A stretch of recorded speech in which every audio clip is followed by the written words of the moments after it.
Good. Was it good? Was it satisfying? Okay, fine. That was good. Yes, respond please. Now, was that good? Yes. So I see people not dancing. I'm here on stage, I'm dancing. Like a mad person, I'm dancing. I don't care. Can I see you all dancing, please? Please? Yes, no, please. Can I see you all dancing? Yes. Okay, so I want you all to sing this then. Okay? Okay? Fine. Okay, let's do this.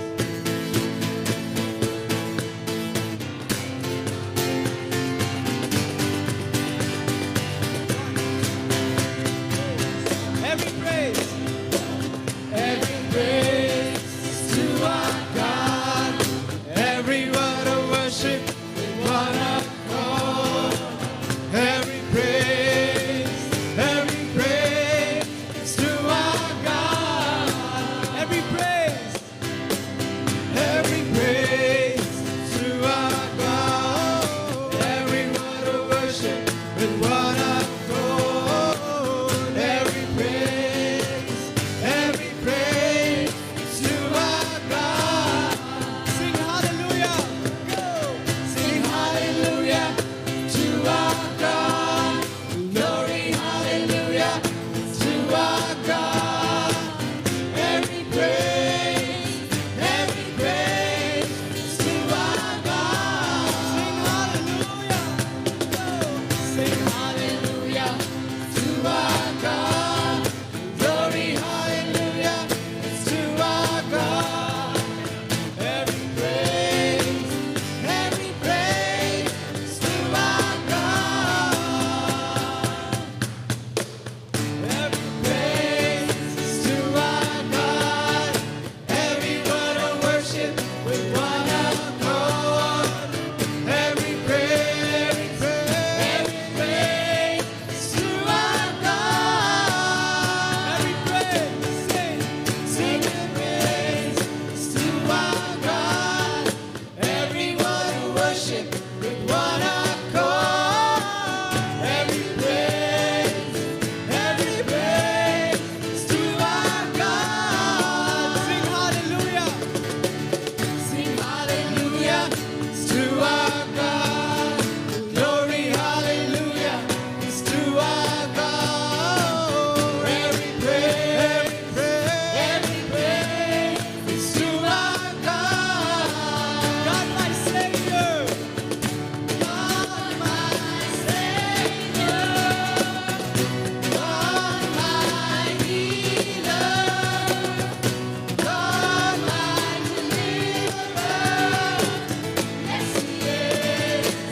Yes, He is. God my Savior. God my healer. God my deliverer. Yes, He is. Yes, He is. Every praise to our God. And every word of worship with one accord. Every praise to our God. Woo! Yes. Thank you, Jesus. Thank you, Jesus. Did you all enjoy that? Yes? Yes? So ready for another song? I want it to be energetic, this song. Let's just eat in lunch. Let's loosen up those muscles. Fine. Okay. Yes. Yes. Okay, let's do this. So this chord is called You Are Good. This song is called You Are Good. It's like we people are telling God, you are good. About every circumstances, whatever is going through, God, you are good. Can we say that? God, you are good. God, you are good. God, you are good. God, you are good. Whatever is happening, God, you are good. God, you are good. Mean every word you say. God, you are good. God, you are good. Amen. Nice. So let's do this in this song right now. Come on.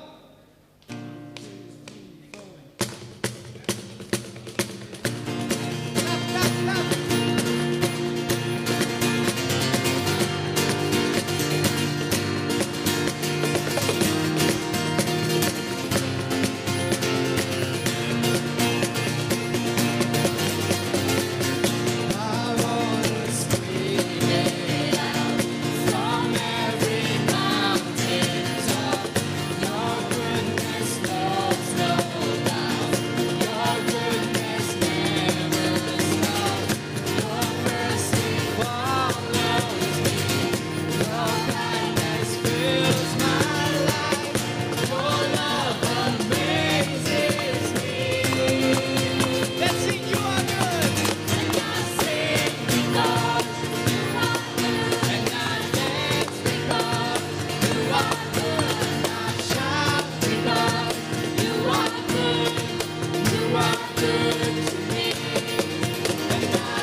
good.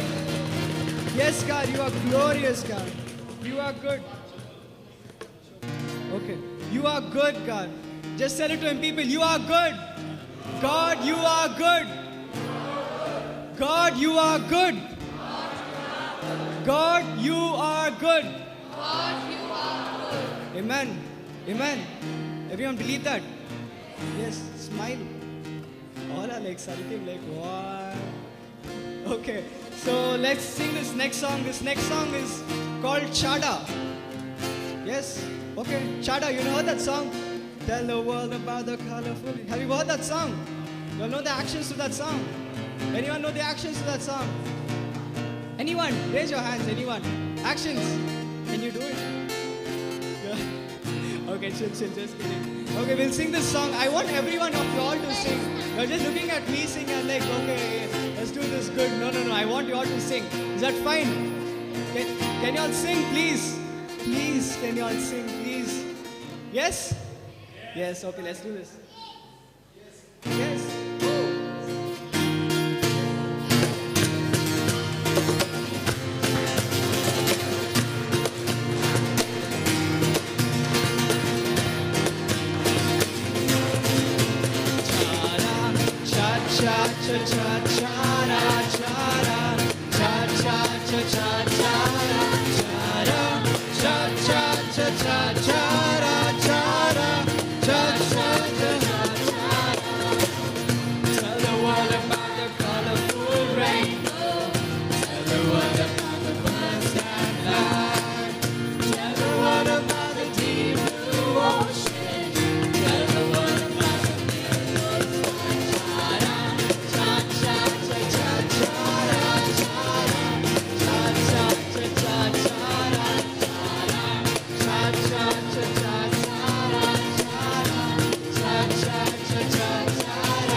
Hallelujah, hallelujah, hallelujah. Can we just lift our voices and just give praise and glory and honor to the Lord? Hallelujah, hallelujah. Shia la la la la la, hora ba shia la kaba, hora ba shia la kaba, hora ba shia la la la la la la, shaha la kaba ba, hora ba shia la kaba. kaba hora bashiala kaba hora bashiala la la la la la la la la la la la la la shahala kaba ba hora bashiala kaba hora bashiala kaba hora bashiala kaba hora bashiala kaba hora bashiala kaba. We thank you, Lord, and we praise you, Lord, and we give you all the glory and honor, Master. And I thank you, Father God, that you have prepared our hearts, O Lord Jesus, to receive every word that you are speaking to us, O Lord. We thank you and we praise you. In Jesus' name we pray. Amen. Amen.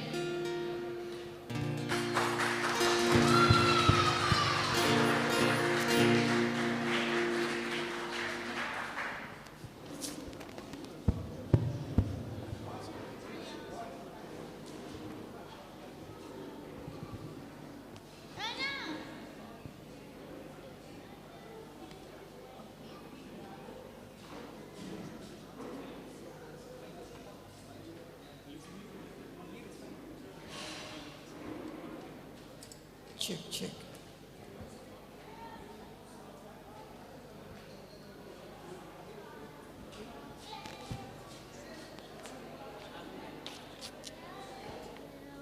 To all make away the time. Hallelujah. Hallelujah. Praise the Lord. Thank you, Jesus. Thank you. Thank you, Jesus. Thank you, Jesus. So, we were studying Love on you, hardening Jesus. of your heart. Praise God. And we learned that when the person's heart is hardened, the person is more focused on his situation, the physical things happening in his life, rather than believing Believe in you. the spiritual things that is promised in the word. Now, let's take for example,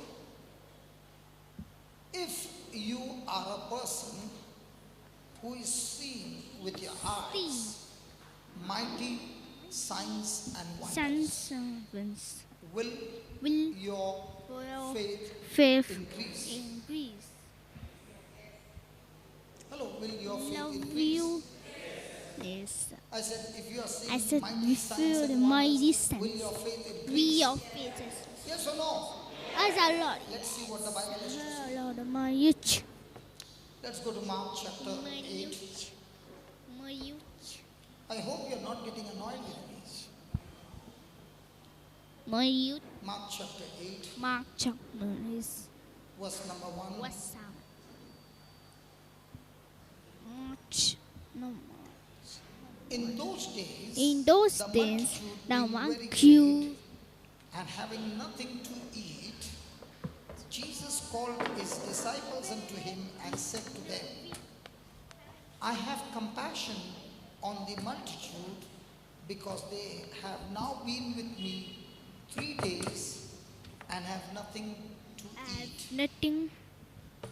And if I send them Elephants. away, fasting to their Fussy. own houses, Love you. they will faint by the way, for divers of them came from far.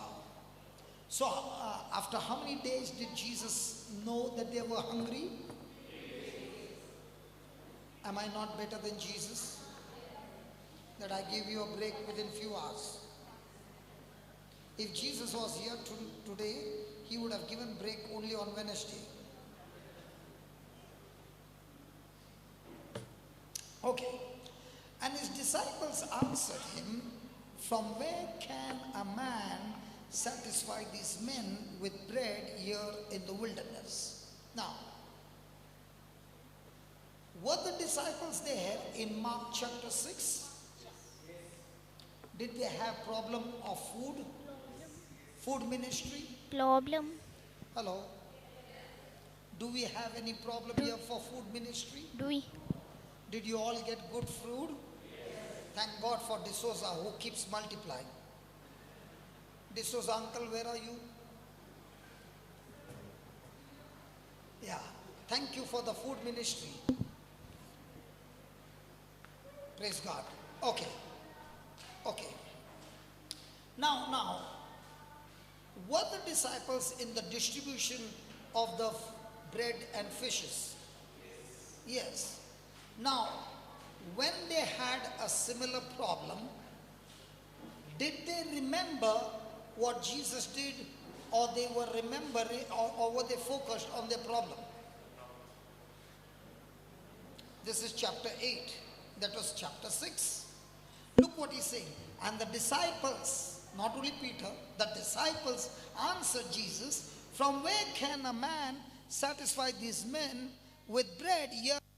Now, supposing you were there and you were in the distribution of the loaves and the fishes, and you made them sit in 50s, and you distribute the loaves and you saw them multiply, you were in the distribution ministry, and now when you have the same problem, will you not tell Jesus, "Hey Jesus, last time you did it, why don't you do it again?"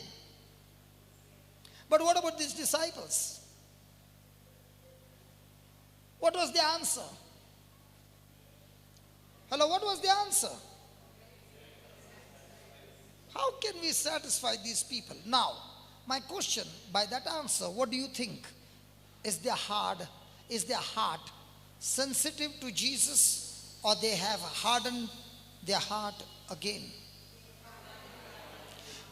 When they said that, they are saying, in other words, Jesus, we still don't believe you can do anything of that problem.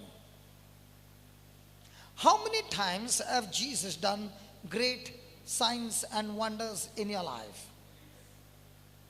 And how many times in a day do we harden our heart when something negative happens to us? Let's go further. And Jesus asked them, "How many loaves have you?" And they said, 7. And he commanded the people to sit down on the ground, and he took 7 loaves and gave thanks and broke and gave it to his disciples to set before them, and they did set them before the people. And they had few small fishes, and he blessed and commanded to set them also before them. So they, come on, read it. So they did eat, and so that they did eat and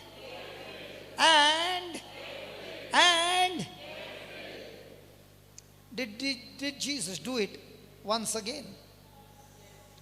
Was Jesus marveled when it happened? Hello?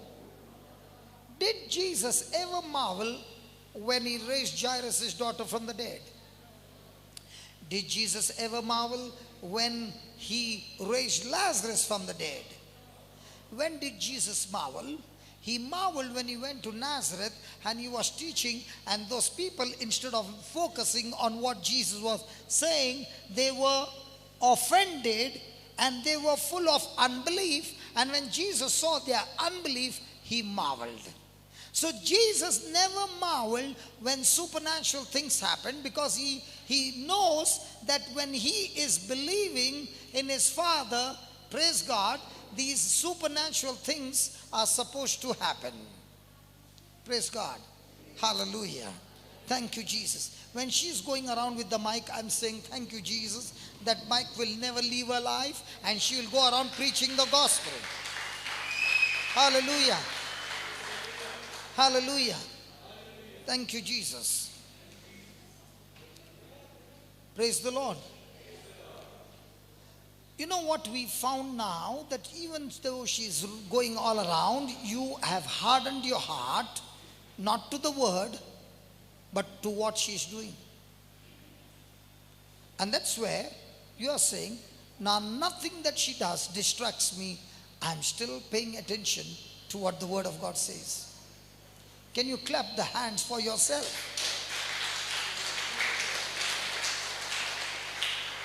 Praise God. Thank you very much. And they that had eaten were about 4,000, and he sent them away. And straightway he entered into a ship with his disciples. He entered. The last time he told them to enter. This time Jesus himself entered into the ship with his disciples, and came into the parts of Dalmanutha. And the Pharisees came. Every time Jesus did something, the Pharisees came. Every time Jesus did something, the Pharisees came. They came forth and began to question with him. Who questioned? The Pharisees, seeking of him a sign from heaven, tempting him. And he sighed deeply in his spirit and said, why does this generation seek after a sign? Verily I say unto you, there shall no sign be given unto this generation. Let's take for example, a person is preaching the word of God and giving you deep teaching.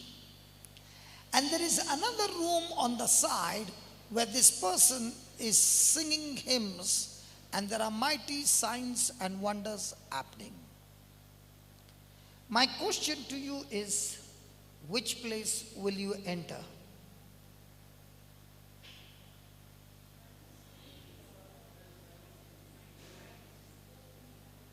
I'm asking you a question. Hello? I'm asking you a question. On one side is a person singing and praying, and the anointing comes and heals people. On the other side, this person is giving you deep teaching of the Word of God. Which room will you go? I'll tell you my story. Can I tell you my story? I got touched and I would go to Chembur where Father Jose was, and in 2 months he got transferred. I was sad and I could not get the teachings. But God is so good. During those time, a channel opened up called Miracle Net. Do you remember? Hello? There was a channel that came up, and the man behind the channel was a foreigner, and he had got married to a woman who was from Chennai. Anybody knows Miracle Net channel? None of you?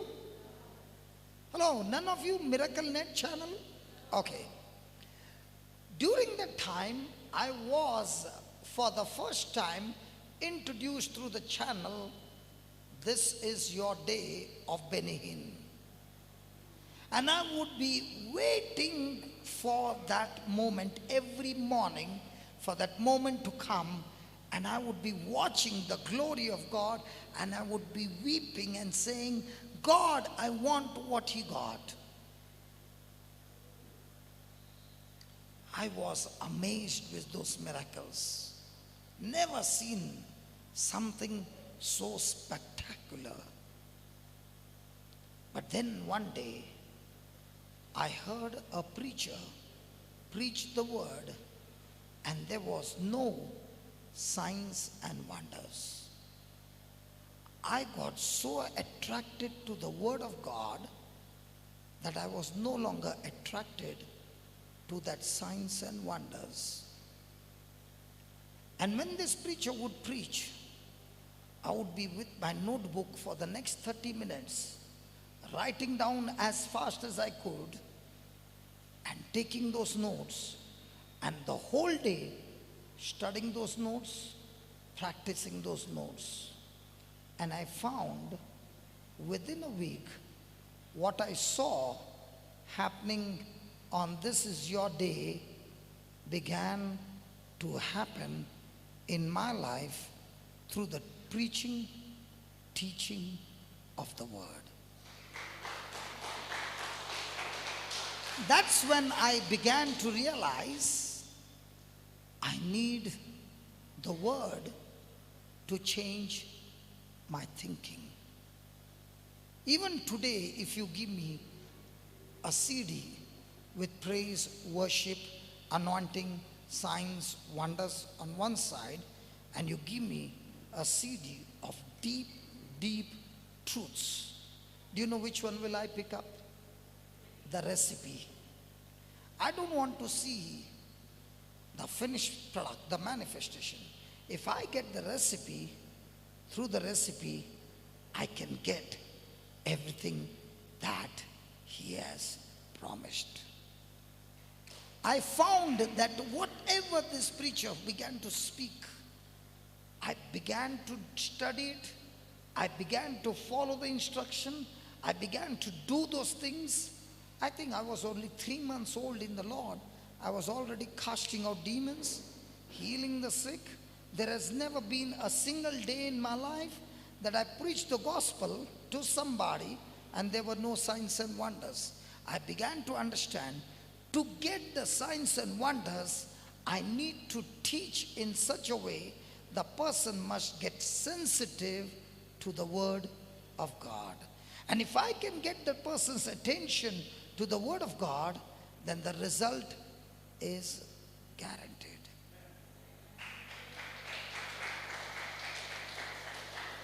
Let us look into the Bible.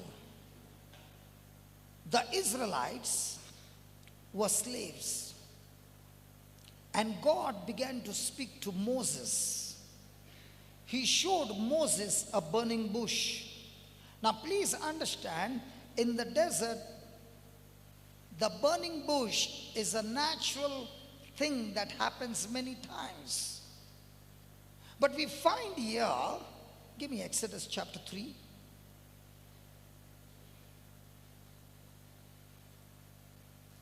Exodus chapter 3 verse 1 onwards. And Moses kept the flock of Jethro, his father-in-law, the priest of Midian, and he led the flock to the backside of the desert and came to the mountain of God, even to Horeb. And the angel of the Lord appeared unto him in a flame of fire out of the midst of a bush. And Moses,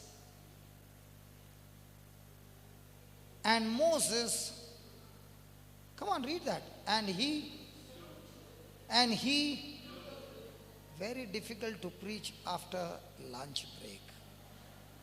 Even that word, looked.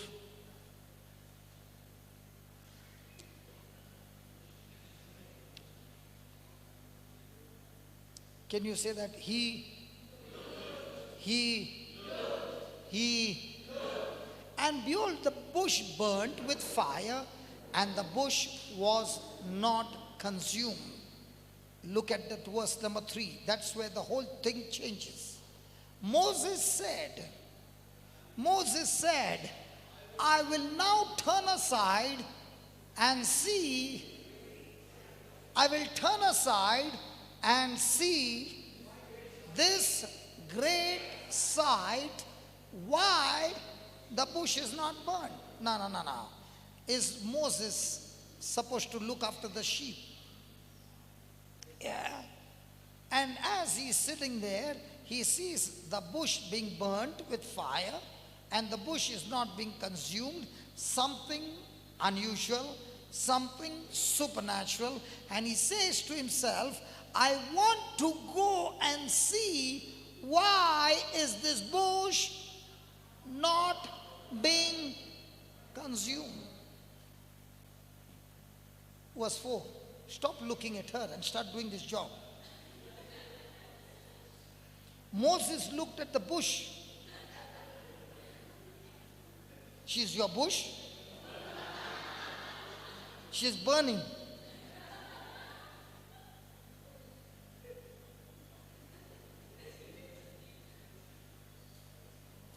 Give me the third verse again. Let's read it again, please. Moses said, Moses said, whom is he talking to? Hello, whom is he talking to? Have you ever been talking to yourself? Especially when you're worried, do you talk to yourself? Has anybody ever got worried? So, do you talk to yourself? Now, Moses is talking to himself. And what is he saying? I will now turn aside and see this great sight. Why is this bush not burning? So when you are talking to yourself, somebody is looking at you. Hello? When you're talking to yourself, somebody is looking at you. Now tell me, when you're talking to yourself, can the neighbor know what you're talking to yourself? And you can be, and instead saying, this stupid person, why is he sitting next to me? Distracting me. I want to keep my mind focused, and this one, possible. Like Jeevan is looking at me and saying, talking about burning bush, you meet me? Possible. He's saying, truly possible. You see, what one is talking to himself inside, nobody knows. But look at what God does. Look at verse 4. And when the Lord saw, and when the Lord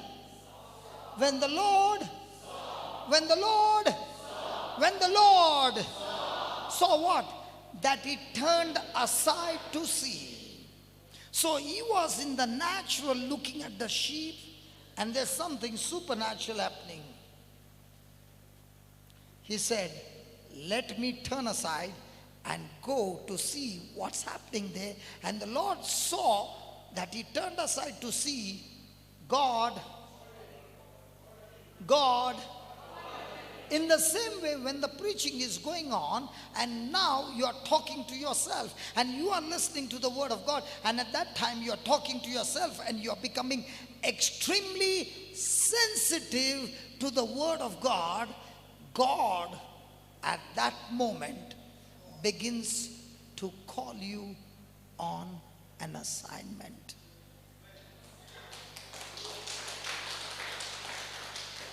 How many burning bushes has God been showing you? And you are looking and looking and looking and clapping, and when the door opens and you're going, you don't even remember any of those burning bush. And if you don't remember, now you have missed your calling.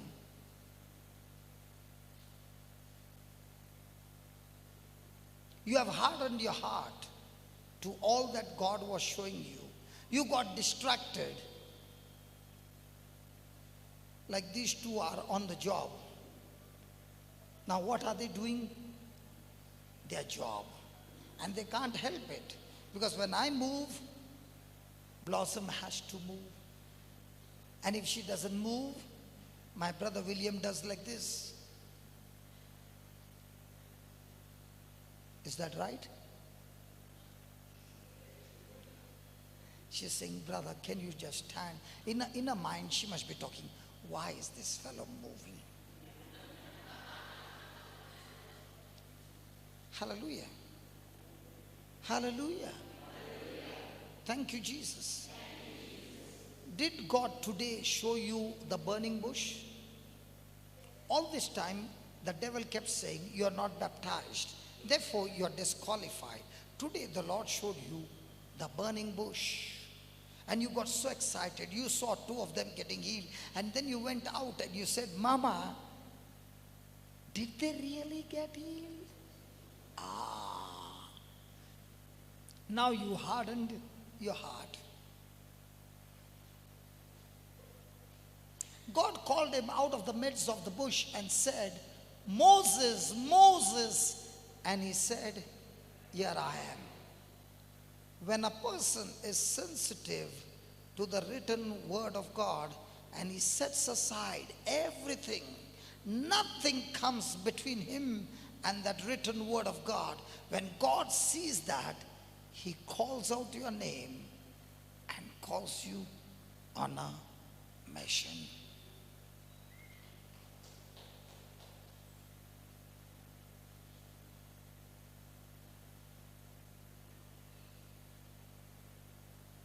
The same word was being preached, but not every heart was sensitive. And therefore, the signs and wonders were seen, but they never turned their heart to the Lord. And therefore, they never got the call. Even though the calling was there, they missed the call. Put the third verse again.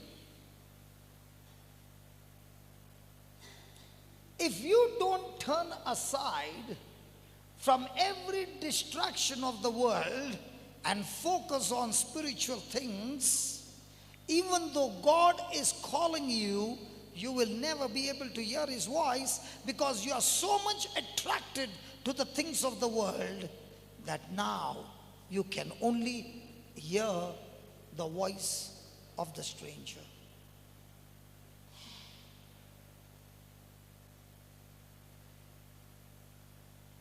The last time, sister,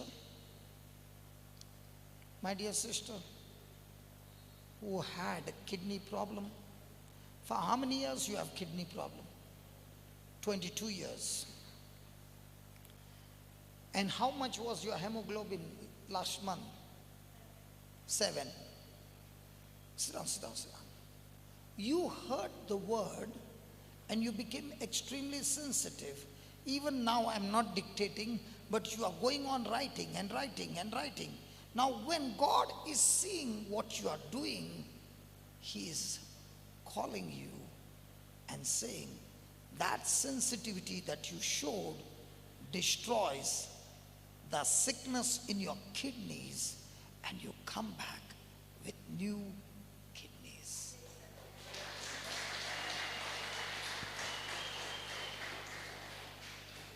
Because for 22 years, it has become a stronghold in your mind, and the 22 years, the kidneys are saying, that sickness in your kidneys are saying, hey, look at you, you need dialysis all the time.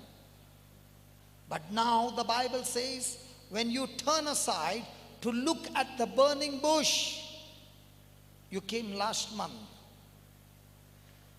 In this whole month, were you listening to the teachings?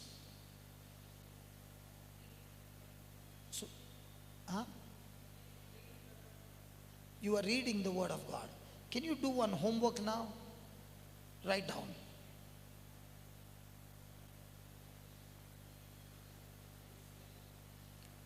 Write down. JCILM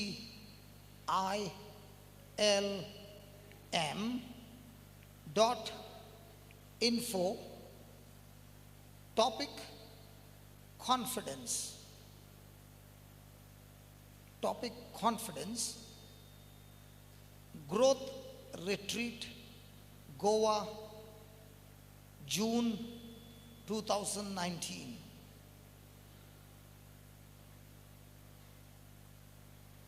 Did you write that? Now, watch this.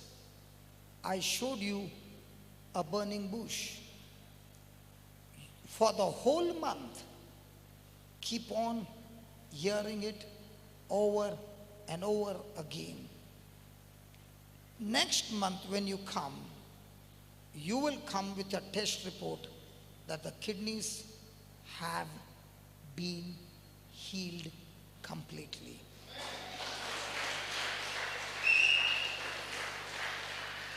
Why did I say that? Because the word confidence means I have the promise of God. I'm so focused and sensitive to the Word of God that I understand how it works. I am now confident. Example, do you have children? Yes. Let's say your baby was in primary school, might be in standard 1. And the school bus comes to take her to school. The school bus came, the door opened. The conductor came down and you put the baby in the bus. Did you look at the driver? No. Did you even see whether he's drunk? No. You only saw the door open and you put your baby in. not even looking at the driver. The door was shut, and you saw the bus going, and after that, you did not see the bus. But are you confident that school bus will go to school? Yes. Are you confident that your baby will get down from the bus? Are you confident that she will go to the class? Are you confident after the school is over, she'll get into the bus? Are you confident that when you stand there at that time, the bus will bring your baby? But the whole 6 hours, you never saw the baby. And because you're confident, you had no worry. Is that right? So remember, the bus is a promise from the school that we will take care of your child. And that promise has given you assurance, confidence that your baby is safe and the baby will come home safe. Is that right? So conclusion, the promise of God and the confidence is just like husband and wife coming into a physical relationship, and the conception has taken place. As long as the confidence is there, the pregnancy is maturing till the time it is fully matured. The baby separates from the womb by itself. In the same way here, Moses is watching and God is calling him by name.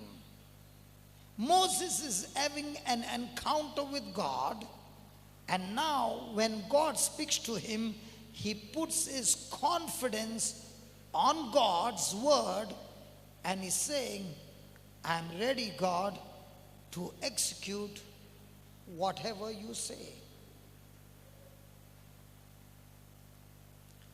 Just as the mother receives the seed from a husband and the conception takes place, and then you go and ask the mama, how did you create the heart of your baby? Mama, what are you saying? How did you make the heart? Your baby got a heart? I'm asking all the mamas. Did your baby have a heart? Eyes? Nose? Tongue? How did you create? You could not create because the power was in the seed. The potential was in the seed. Your job was to get that seed in contact with the seed of your husband. In the same way, the burning bush is a seed, and all that Moses has to do is believe, his confidence to get contact with the burning bush that he's seeing. Are you following? The word of God is a seed, and when you take that word and get in contact of believing that word, the pregnancy of that word has begun. And once it has begun, it's not your job. Now it's the job of the seed to create those things for you in the spiritual and bring it into manifestation. And that's why when the mama is pregnant, there comes a time called labor pain. And when that labor pain comes, the mama gets excited about the labor pain, because the labor pain begins to talk to the mama and say to the mama, Mama, you have been waiting for 9 months. Now your time has come to give birth to your miracle. The baby that you did not see growing in your womb, in no time you will see your baby for the first time.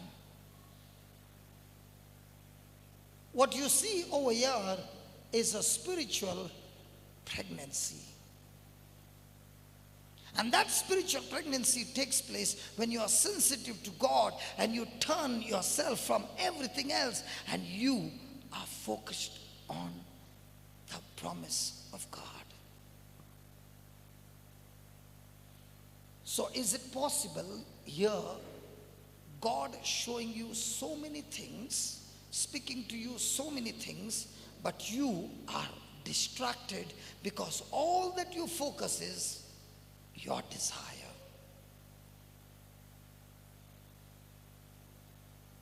Moses has turned. Look at the verse 4. Look at the verse 4.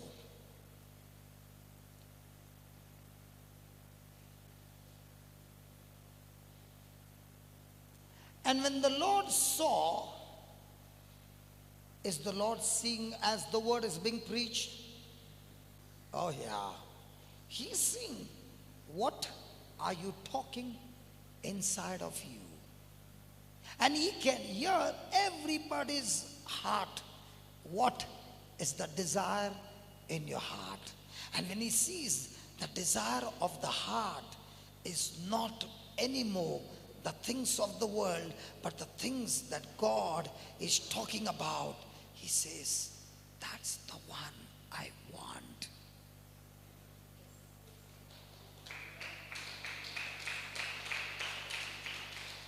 That's the one I want. And that's the time he called out to Moses.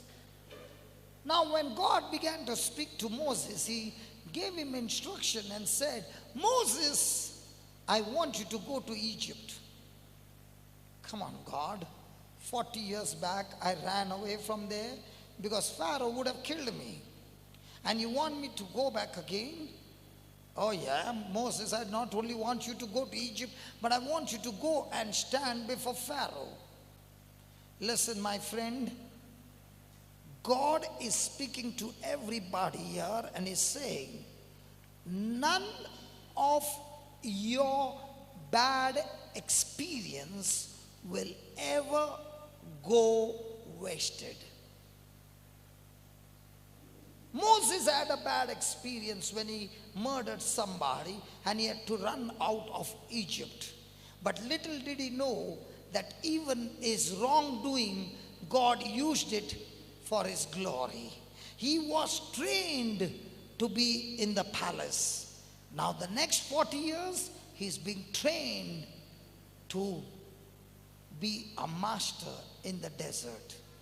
The very problem that you are going through is the problem where God is going to use you to master over that problem, that when you become a champion over your problem, you will find God taking you back to that place where you ran away, and he's going to use you in that very place, and he is going to turn your problem into a powerful testimony, into a powerful glory.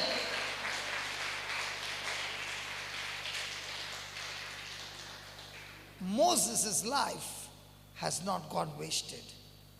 40 years training in the palace, 40 years training in the desert.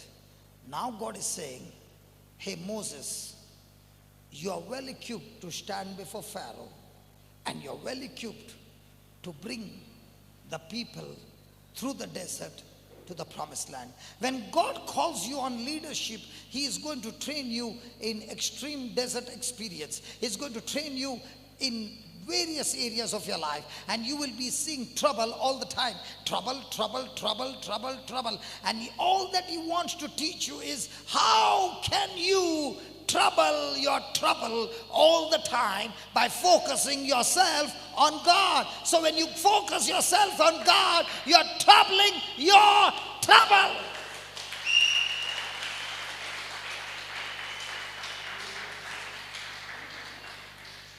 Moses goes before Pharaoh. Is he going with his authority? He's going with the authority of God, and he's saying, let my people go and worship God. Is Pharaoh listening to him? So Moses says, if you don't listen, my God will send plague in this land. Does the plague come?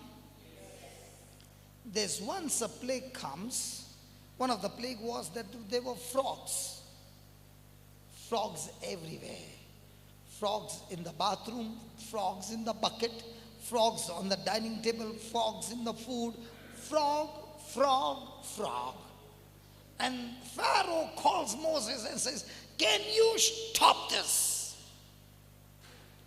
And Moses says, "When do you want me to stop?" What would you say? You know what Pharaoh says? Tomorrow. His heart is so hardened that is saying, not now, tomorrow. 9 plagues have come. Pharaoh's heart is hardened. This time God says to Moses, "I'm going to send one more plague. And this time, in this plague, every firstborn male son will be dead in Egypt. But I have made provision for you. You shall take a lamb and sacrifice, and you will take the blood of the lamb and put it on the doorpost, that tonight when the angel of death will visit Egypt, the angel of death will see the blood on the doorpost and not enter the house, but will pass over the house." Now, if somebody has to tell you this and you are an Israelite, what will you say? You mean to say a blood of an animal will stop death? You gone crazy? Stupid fellow. But did the Jews obey the word of God?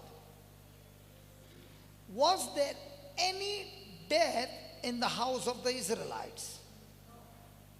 But in the same Egypt, in every house was there death. Was there death of the son of Pharaoh? When Pharaoh saw his son is dead, he called Moses and said, "Take your people and get out of this place." That night, the Israelites marched out of Egypt. And the Bible says there was not one sick among them when they ate the flesh of the lamb, the sacrificial lamb, on that night. And as they began to travel, the people came and told Pharaoh, "What will we do after these people are gone?"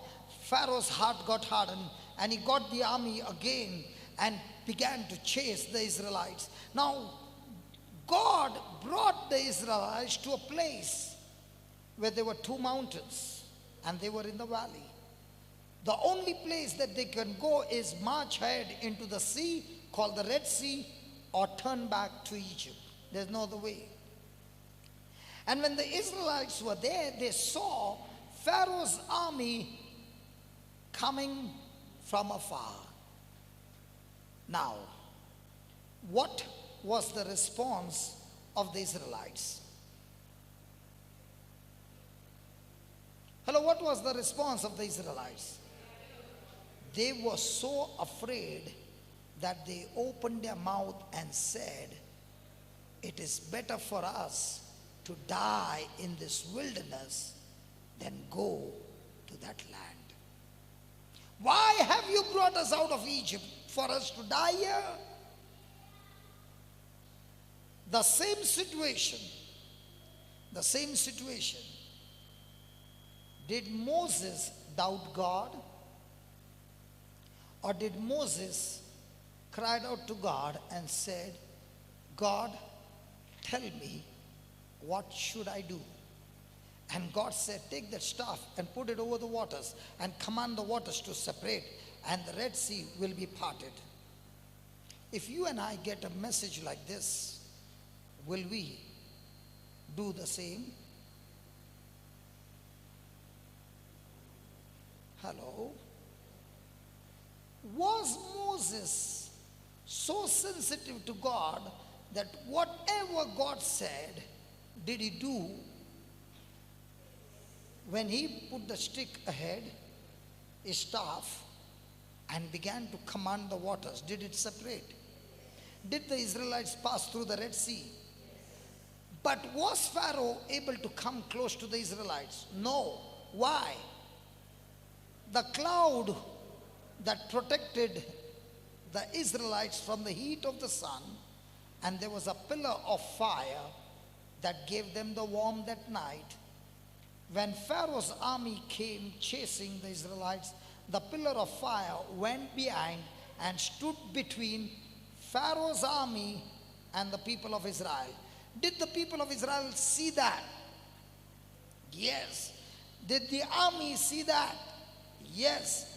Did the army say to one another, we are not fighting against these Israelites, but we are fighting against their God, because their God is protecting them.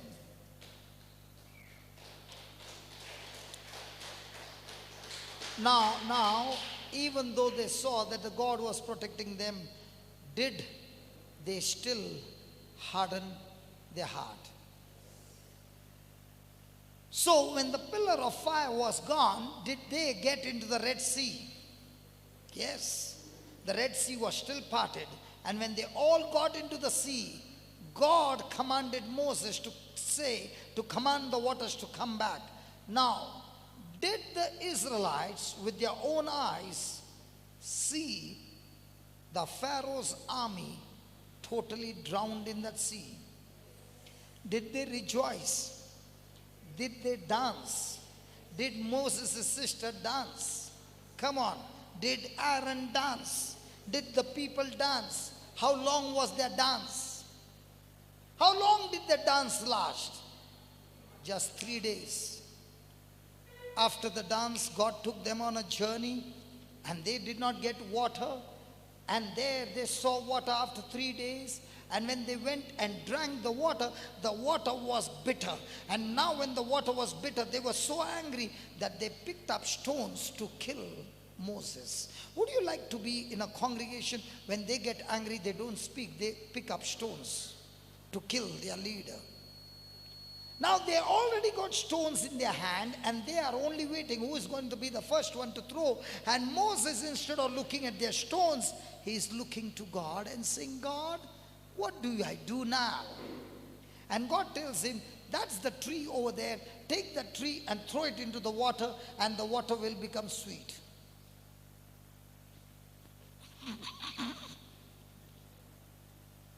Hey, so the next time you see any bitter water, take a small branch and throw it into that branch, into the water becomes sweet.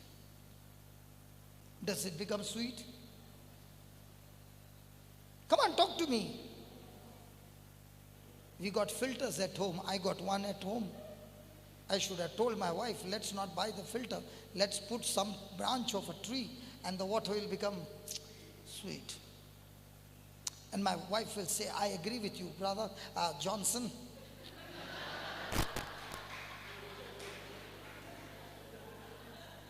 Now tell me one thing. Are we brother, sister first or husband, wife first? We who are born again, we are born again in the spirit, and we belong to the family of God. Hallelujah. So she says, let's pray. You and I agree, and whatsoever, where 2 or 3 agree, anything on earth, it shall be done by my heavenly Father. Let's throw the filter out.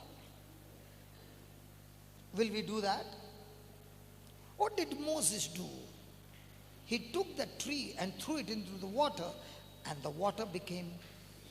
My question to you is, if you were the person who saw the Red Sea parted, you are the person who saw all the plagues, you are the person on that night of the Passover, you witnessed all that, and still, when a problem came, they picked up stones. Why was their heart so much hardened?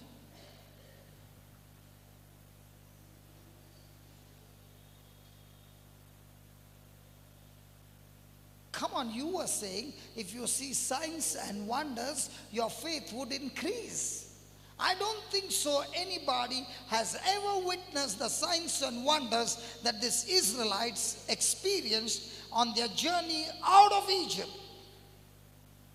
to come close to the promised land.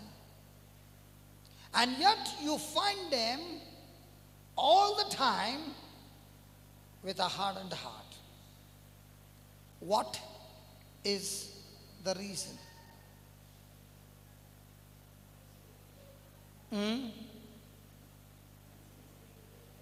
Sorry? Because when God would speak to the Israelites, they began to tell Moses, please tell God not to speak to us directly, but to speak to you, and then you come and speak to us. They failed to have relationship with God.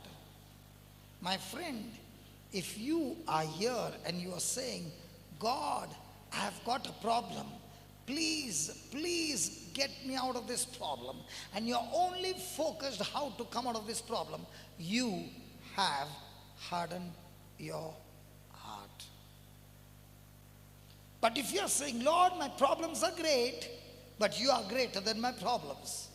I don't care about my problems, Lord. I've come to have a relationship with you, and the very reason that I live, Lord, is to have a relationship with you, and not an emotional relationship, but a relationship that is built on the Word of God. And when that happens, your heart is no longer hardened, but your heart is sensitive to the Word of God. Thank you, Jesus. Thank you, Jesus. Hallelujah. Hallelujah. Thank you, Jesus. So do we need to hear the Word of God? Do we need to hear the second-hand word or the first-hand word? And do you know, when does a person get into a position to listen to the first-hand word? When he is attentive, meditating, repeating again and again the written word of God, and asking God, Lord, I want you to please give me understanding of that word. And when he begins to do that over and over again, and he is passionate in that relationship, the person begins to hear the word of God directly from God. Hallelujah. Hallelujah. Hallelujah. Thank you, Jesus. Let's go to the 13th verse. Mark 8:13. And he left them and entered into the ship again, departed to the other side. Now the disciples had forgotten to take bread. The disciples had forgotten to take. The disciples had forgotten to take bread. Neither had they in the ship with them more than one loaf. So how many pieces they had? One. How many of them were there in the ship? 12 plus 1, Jesus. 13. And how many loaf of bread? One. And Jesus charged them as saying, take heed. Be aware of the leaven of the Pharisees and of the leaven of Herod. And they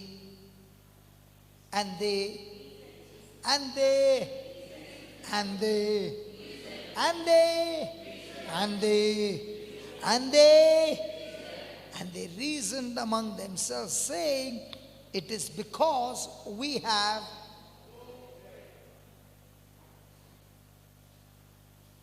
When Jesus knew it, he said to them, why reason you because you have no bread? Perceive you not yet, neither understand? Have you your heart yet? Can you believe these disciples? They saw the multiplication of the bread in Mark 6. they saw the multiplication of the bread in Mark 8, might be just a few hours before, and now they are in the boat and they've got only one bread, and now they are again thinking about where will we get bread. If you were in their place, would you be in the same category? Can you see these disciples were really nuts? Don't you find yourself better than them? In the morning, Jesus multiplied the loaves. They were in the distribution team, and by evening, they are still worried, we got one bread. And the best part, Jesus is in the boat. So when does the heart get hardened? Jesus is giving us, perceive you not, neither. Come on, read that. Perceive you not, yet, neither. So what do you need? Understanding. So what is understand? What is understand? What is understand? What is understand?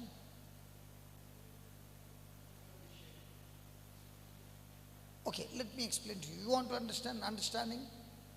She's not even looking at me. Have you told her? Can you look here? Yes. Do you want understanding? Okay. I want you to switch off my mic without putting the mixer off.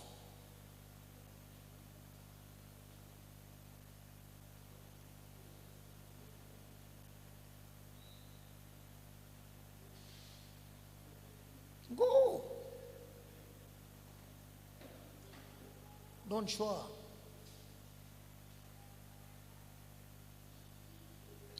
Praise the Lord. Now put it on. Praise the Lord. What does she have? Because now she knows which is that switch that she can put off and which is the switch that she can put on. So understand, sit down. Understanding means knowing practical application. So Jesus is saying to the disciples, did you not see with your eyes that I multiplied the loaves and the fishes by speaking my faith? I did not focus on the situation, but I kept focusing on my Father.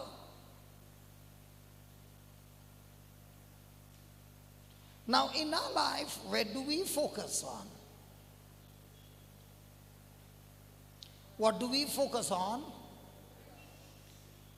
The situation or the Heavenly Father's words? Really? And that's why 6 years you could not bend your legs? Now are you bending your legs? Yes. There. She's even showing me. Hallelujah. I told my wife, next month I'm going to dance with you. I'm going to practice and come. Look at the next verse. 18. Having eyes, see you not. Having ears, hear you not. And do you not? Now, do we have eyes? Yes. With the eyes that we have, do we look at things that will harden our heart to the Word of God, or do we look at things that will harden our heart to our situation? Have you ever heard people saying, I got a very weak memory. I can't remember the scriptures. But you ask the same person, what was India's score in this match? How many overs and how many was the score? Why is that person able to remember the score? and not remember the scriptures because he is so much attentive and focused to the sport, he has not been attentive and focused to the word of God. He has hardened his heart. So in a situation, do we remember or do we recall what the promise of God says, or do we recall what others have said? For example, a person was in the hospital and the person was sick, and people came to pray, and they said, listen, what's your problem? And he said, in the morning I get some shivering, then afternoon I'm okay, then in the evening the shivering starts right up to 2 o'clock, and then the whole night I'm okay. And the person says, don't worry, praise God, we can fix you up. Amen. There was a person who had the same problem.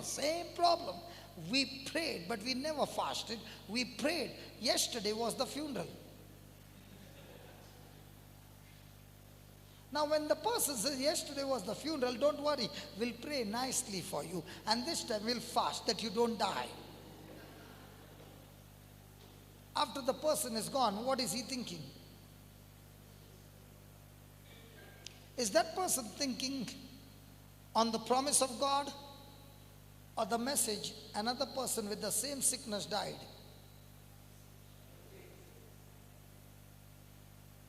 So when the person is thinking on those things, he has hardened his heart to the word of God. So in a day, how many times do we harden our heart? And as long as the heart is hardened, will you ever see anything supernatural? No. Praise God. Having eyes, see you not, having ears, hear you not, and do you not remember when I broke the 5 loaves among 5,000, how many baskets full of fragments took you up? They said unto him, 12. And when the 7 among 4,000, how many baskets full of fragments took you up? And they said, 7. And he said to them, how is it that you do not understand? What a team Jesus had here. Can you now understand these disciples were how dreadful nuts? Now tell me, if you were in their place, would you remember? And would you forget the same day when the loaves were multiplied and now you got 1 bread and you're saying, now what do? We brought only 1. But who cares? We got a factory sitting next to us. All that we have to do is, Jesus, we need more bread. Please multiply. Hallelujah. Hallelujah. Hallelujah. Jesus was teaching the disciples and saying, when your heart is not hardened, you also can do the same what he did. Amen. I met you in the afternoon during lunch break. Do you remember me? Yeah. And you said that you heard about me. And you also said, I heard that you are very powerful.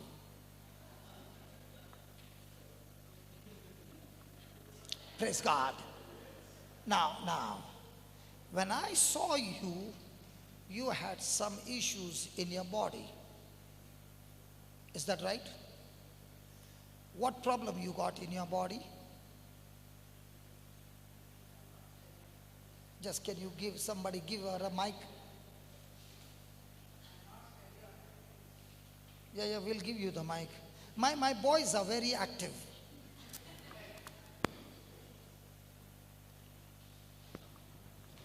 I'm not very steady on. Mic is on. Yeah. कौन सा mic दिया रे तुम लोग?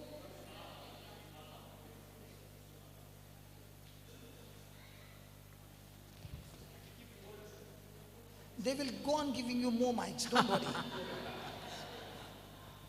I'm not steady on my feet. You are not steady with your legs. Yes. And what did the doctor say? On one side it was a ligament tear. What? Ligament tear. Ligament tear. Okay. Tear. And the doctor said you have to live with it. The doctor said? You have to live with it. Oh, that's what the doctor said. You will have to live with it. And the other one, the other foot, I had a fall in my house, and my foot was trapped in the staircase, with the stairs. I was coming down the stairs, I had a fall, and the foot, 2 steps I missed, and my foot was caught in the staircase, where I could not move. I was So alone. both your foot are damaged. Yes, both are damaged. So can we operate those foot? No. I think Where? you did not hear. Can we Yeah. operate your foot? Yes, surely, Why are you giving her the answer? surely. Is she your friend sitting next to you? No, yes, today. That's Yeah. why she's. What did she say? Oh, you met her only today. Yes. And she became such a good friend, giving you all the answers. No, I'll give my own answers. I brother. want both the friends to come up. Come on. I,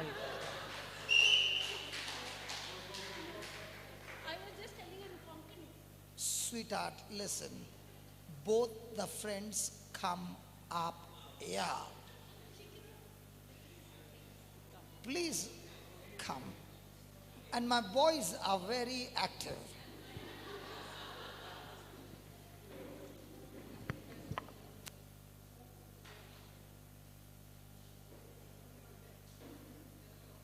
Take before and after. William, don't you lose that. William, don't you lose that. Take before and after. Don't miss it.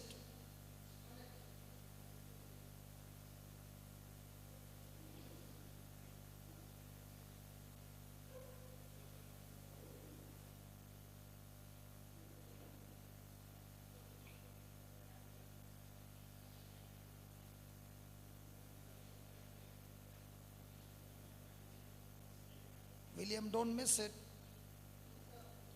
Because we will see her running now.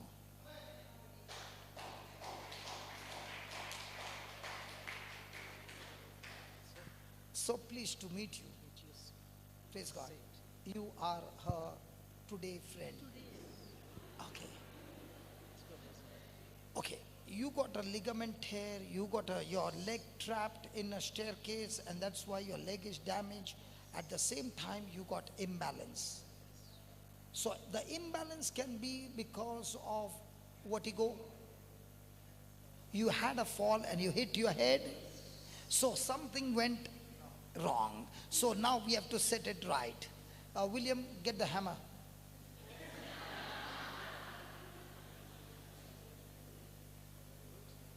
Are you ready for that? You trust me? Oh, okay. 101%. Okay. I want you to be very attentive to what I say. Okay? Now, are you going to be sensitive to the word of God? Are you going to agree to the word of God? yes, sure. Vinod, you can leave. I'm calling big fellow. No, but you stand here. Now listen, you want to heal her or I heal her?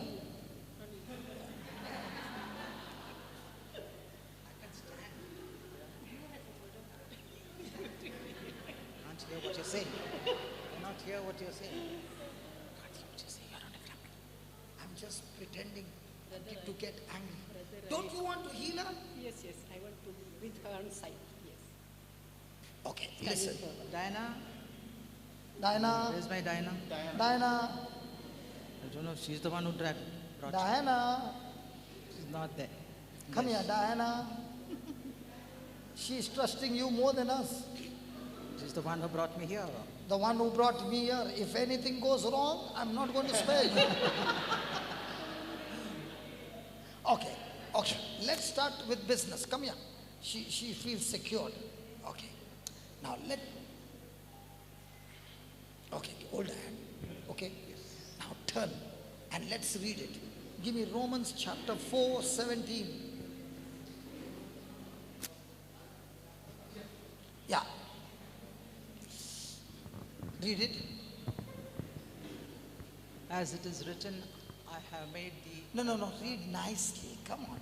You used to be a teacher when you were small. How did you know that? Sorry? How did you know that? I know that you are a teacher. The Holy Spirit told me. Oh no. You are a teacher, right? Yes. Yeah, that's why I'm telling you, read like a teacher. Teacher years ago. Years ago. As it is written, I have thee a father of many. Hey, Vinod, you are blocking man, such a big body.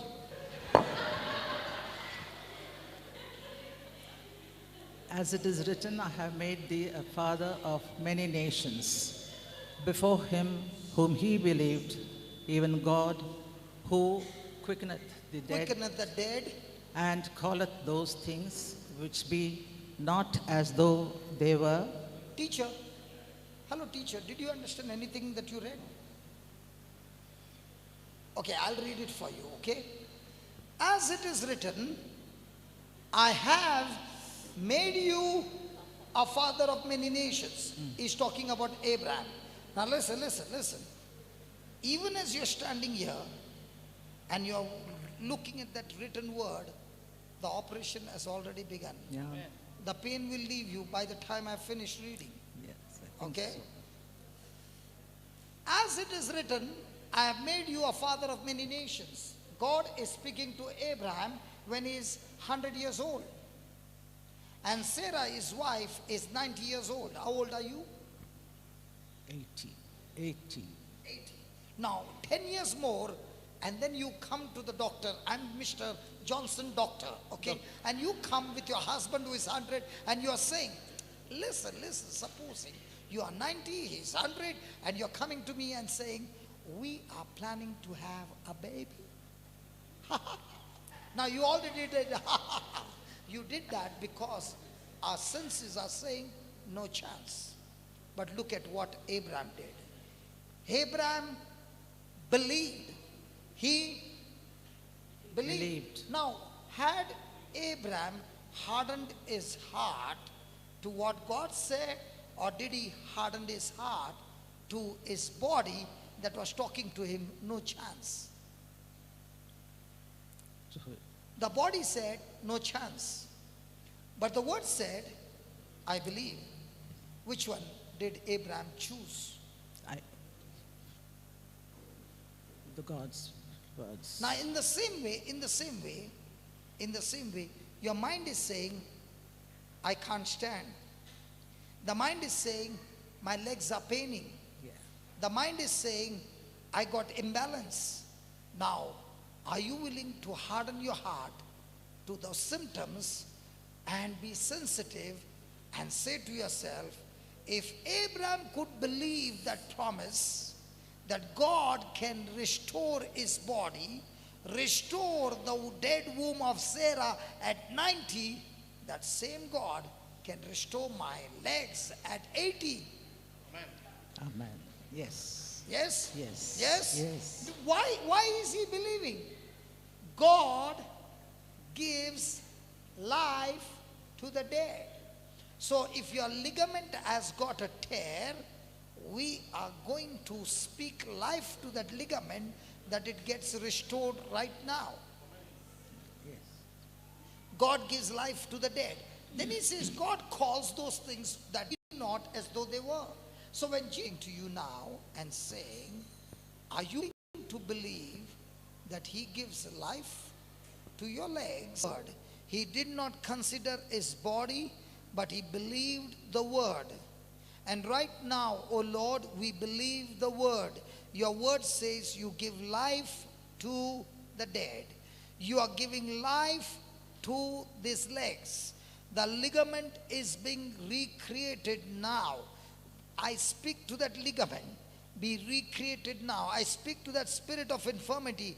Get out of this body. I speak to the muscles, the tissues, the tendons, the ligaments, the muscles. Be recreated now. In the name of Jesus. In the name of Jesus. I thank you. I praise you, Lord. Whatever is imbalance in a head, be balanced right now. Be balanced right now. In Jesus' name. And I thank you, Lord. I thank you, Lord. Her brain is balanced. Whatever is wrong is gone, and she is completely healed. In Jesus' name, amen. Leave her. Now, leave her. Just stand there. You are able to balance. You are able to balance without any problem. Do not fear. Say that. Say that. I can balance. I can balance Because Jesus by His word by His word has healed me has healed me completely. completely. I am sensitive I am sensitive to the word of God. to the word of God. I have hardened my heart I have hardened my heart to the imbalance. to the imbalance. I shall not fall. I shall not fall. The Spirit of God The Spirit of God is my strength. is my strength. Now walk. No, keep walking. Keep walking. Keep walking. Come on, keep walking. And say, in the name of Jesus, I can walk. Come on, walk. In the name of Jesus, I can walk. No, you are fearing. Can you be sensitive to the word of God? And I promise you, by the time you reach the wall, every pain from your body will be gone. You harden your heart with fear, you get nothing. The operation is going on. It's your choice. Just how would you walk when you were 30? Go ahead, march. Come on. She was an NCC officer as well. Come on, keep walking. And keep saying, no, don't touch the wall. Keep walking. Thank you, Jesus. Thank you, Jesus. Come on, keep coming. Listen. He is standing right beside you. You shall not fall. Jesus in you is balancing you. The problem is, you are doubting Jesus' words. Come on, walk. Stop fearing. Come on, walk like a soldier. Thank you, Jesus. Come on, thank you, Jesus. Come on, thank you, Jesus. Come on, keep walking. Thank you, Jesus. Thank you, Jesus. Faster. Come on. Thank you, Jesus.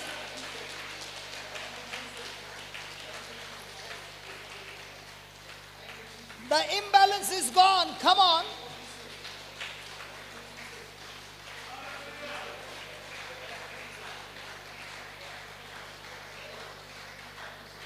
Keep walking.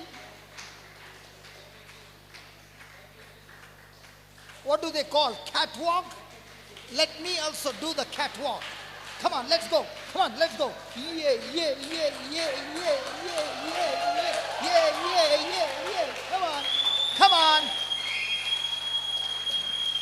Come on. Yeah. The catwalk. Now, this is Holy Ghost walk. Come on, Holy Ghost walk. Thank you, Jesus. Thank you, Jesus. Thank you, Jesus. See, your confidence is increasing. Come on. Your confidence.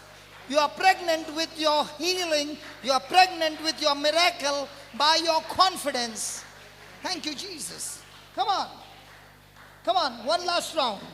Thank you, Jesus. Officer, march. Left, right, left. Left, right, left.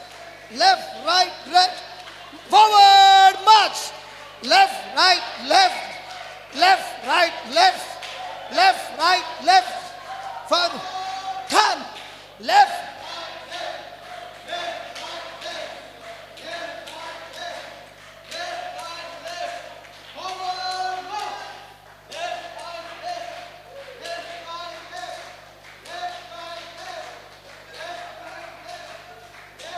About 10.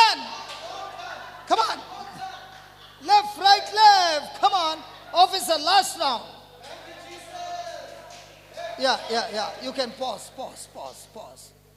Where's the ligament tear? Do you have any pain? No, not just now. What do you mean, not just now? Are you a woman? Are you a woman? Yes, I am. Just now? No, Tomorrow? always. Always. So the Lord's healing is also always.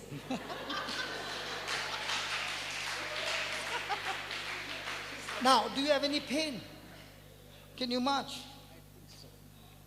Come on, march. You are steady. Who said no? Come on, keep marching. Keep marching. Keep marching. Don't worry. Keep marching. Come on, keep marching.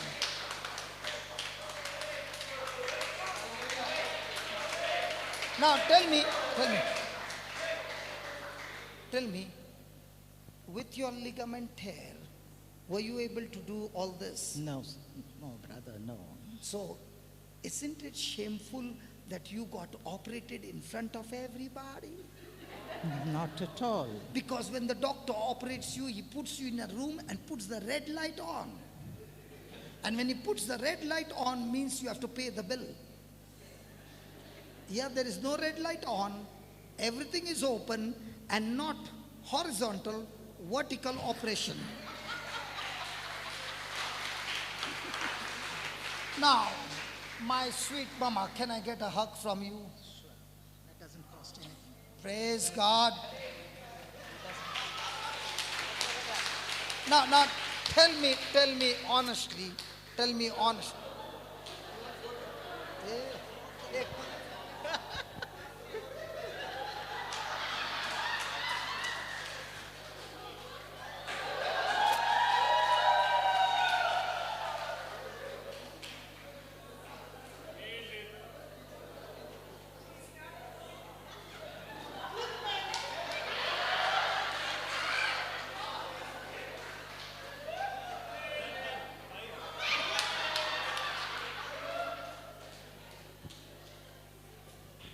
Only a person who doesn't have a mama understands what it means to hold a mama in his arms.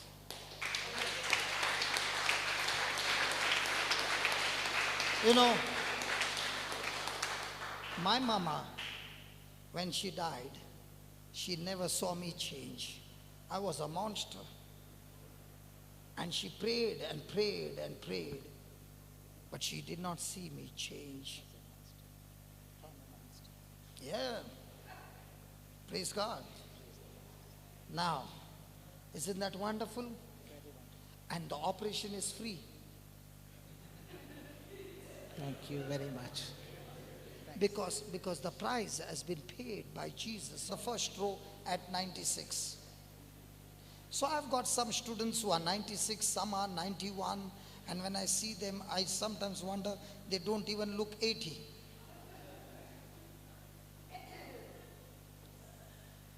How old are you?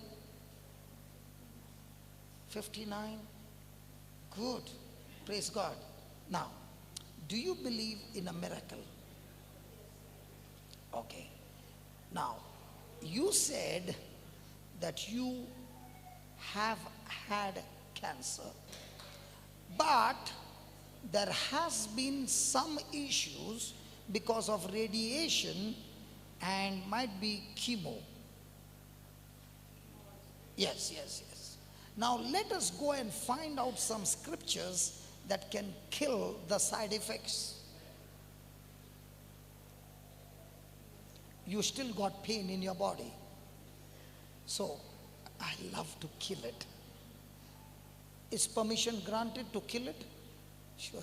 He's saying, brother, please kill it. I love my wife so much. Okay. Jeevan, help me. Mark chapter 16, verse number 16. Can you please turn? Okay, I'll show you here. We will read it here. Let the people read it there. Because the cameraman is saying, I only get to see their back. Okay, let's go to Mark 16, 16. He that believeth and is baptized shall be saved, but he that believeth not shall be damned. Are you a Christian? Yes. Are you baptized? Yes. That means this is your inheritance. Look at the verse 17. And these signs shall follow them that believe. That believe or that pray? That believe. That Believe. do you believe or do you pray? I pray. With worry. Yes. But did he say pray with worry or only believe? Only believe. So now, when you are worried, have you hardened your heart? Yes, I have. But today, after listening to the word of God, have you made yourself sensitive to the word of God? Yes, I have. Did he say these signs shall follow them that believe?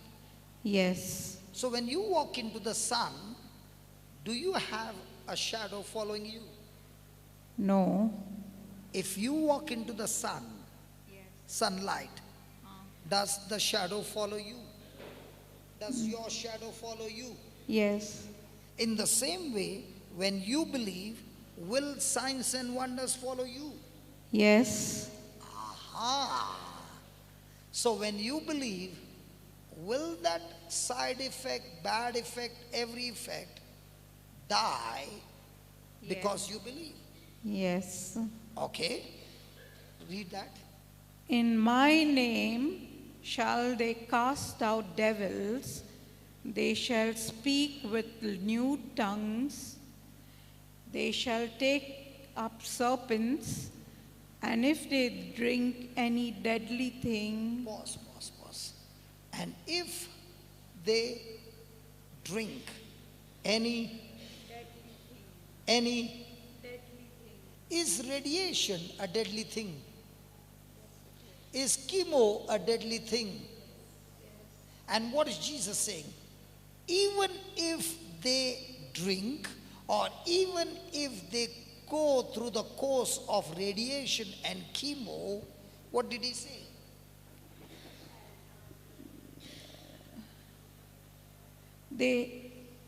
they shall not hurt them. It shall. It shall. Read it again. They shall take up. They shall take up serpents, and if they drink any deadly thing, it shall not hurt them. They shall lay hands on the sick, and they shall recover. So did he say even if they drink any deadly thing like radiation and chemo, it shall not? They shall not hurt them. Is it hurting? Yes. But is Jesus saying it should hurt you? No. So now, which one are you ready to believe? Are you ready to change your thinking? Now, you have learned in medical science, when you get radiation, it has a bad effect on your body.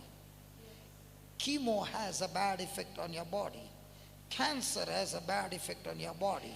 Now the Bible says, they shall lay hands on the sick and they shall surely die.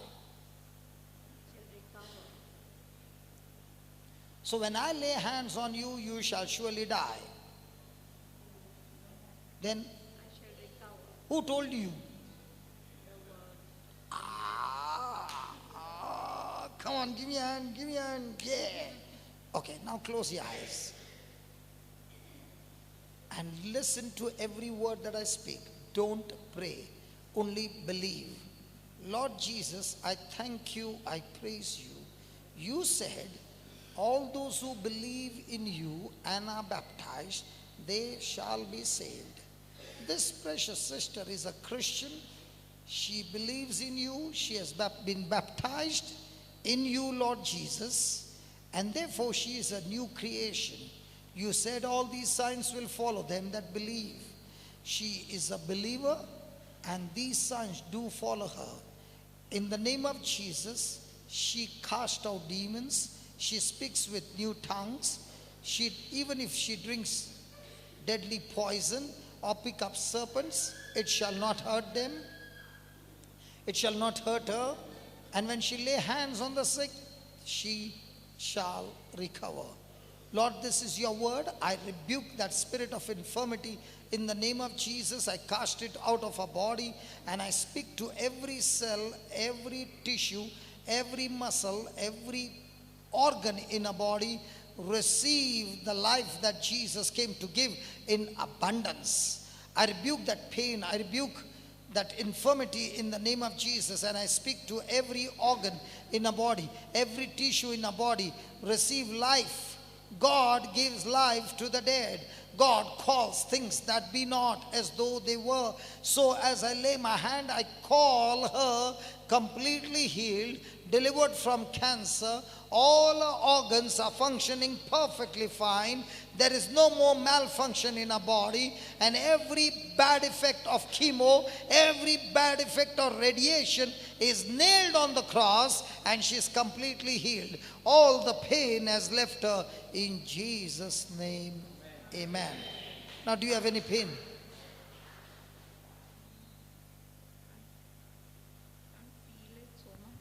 But there is still some burning.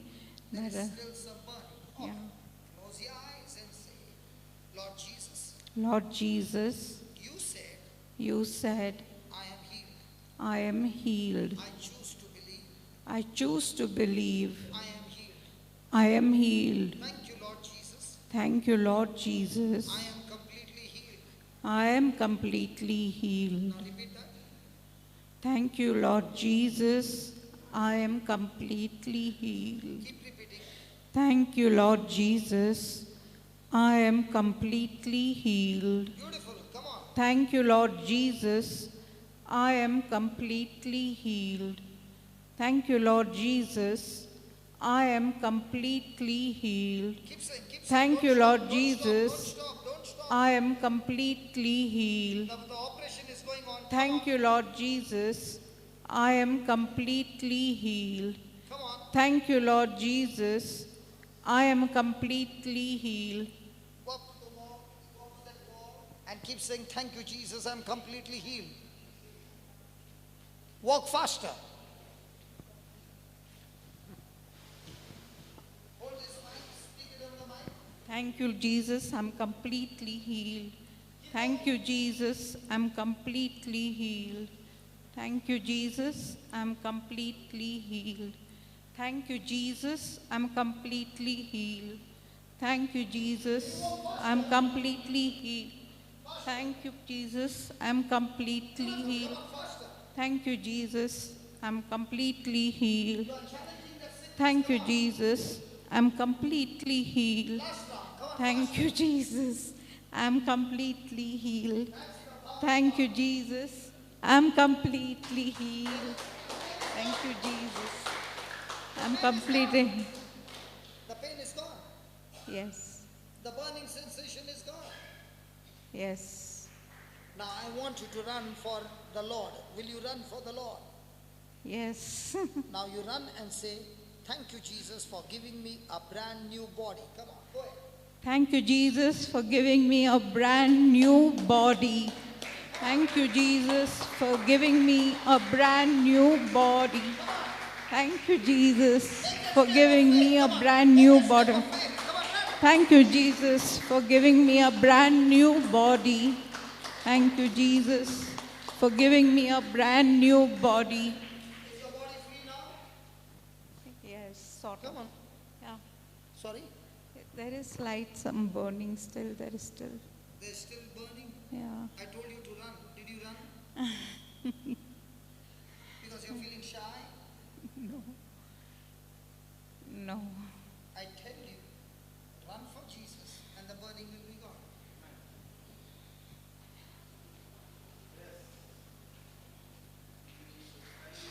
Thank you, Jesus. I have a brand new body. Good, good. Thank you, Jesus. I have a brand new body. Thank you, Jesus. I have a brand new body. Thank you, Jesus. I have a brand new body. Thank you, Jesus. I have a brand new body. Thank you, Jesus. Now, close your eyes, hold the mic and say, in the name of Jesus, In the name of Jesus, I rebuke I rebuke all burning sensation all burning sensation in my body. in my body. Get out of my body Get out of my body right now. right now. In the name of Jesus, In the name of I Jesus, am set free. I am set free. I am free. I am free. Free, free, free. Free, free, free. Completely free. Completely free. In Jesus' name. In Jesus' name. Amen. It's gone? Yes. I think so. Are you a woman? I think so. Do you have any burning now? It's gone forever. It's gone forever. It's gone forever. Amen. Amen. So you have to, this is on the video, you have to listen to this again and again and again. Say the same prayer. Next month, come and testify. Hallelujah. Come on, let's give the Lord a big hand of praise.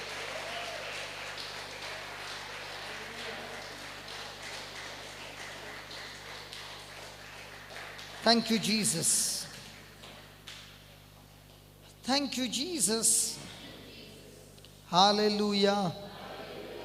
Hallelujah. Thank you, Jesus. Thank you, Jesus. Hallelujah. Hallelujah. Hallelujah. Hallelujah. Thank you, Lord. Thank you, Lord. Thank you, Jesus. Thank you, Jesus. Thank you, Jesus. Praise the Lord. Thank you, Jesus. Thank you, Jesus. Hallelujah.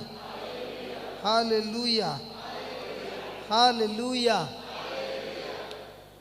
With all these things that happened right now, let me give you the secret. Write down the secret.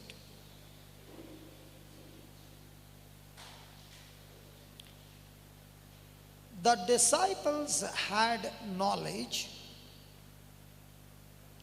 The disciples had knowledge.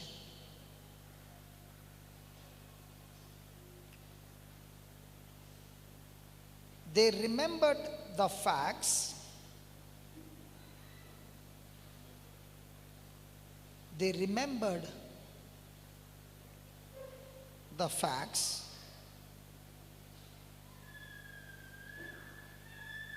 But those facts didn't influence their behavior. But those facts didn't influence their behavior. They did not change their circumstances. They did not change their circumstances. The knowledge was non-productive.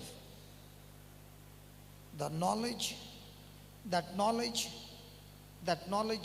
was non-productive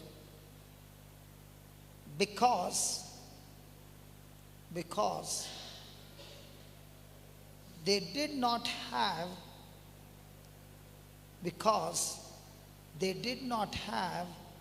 the spiritual perception, because they did not have the spiritual perception and the wisdom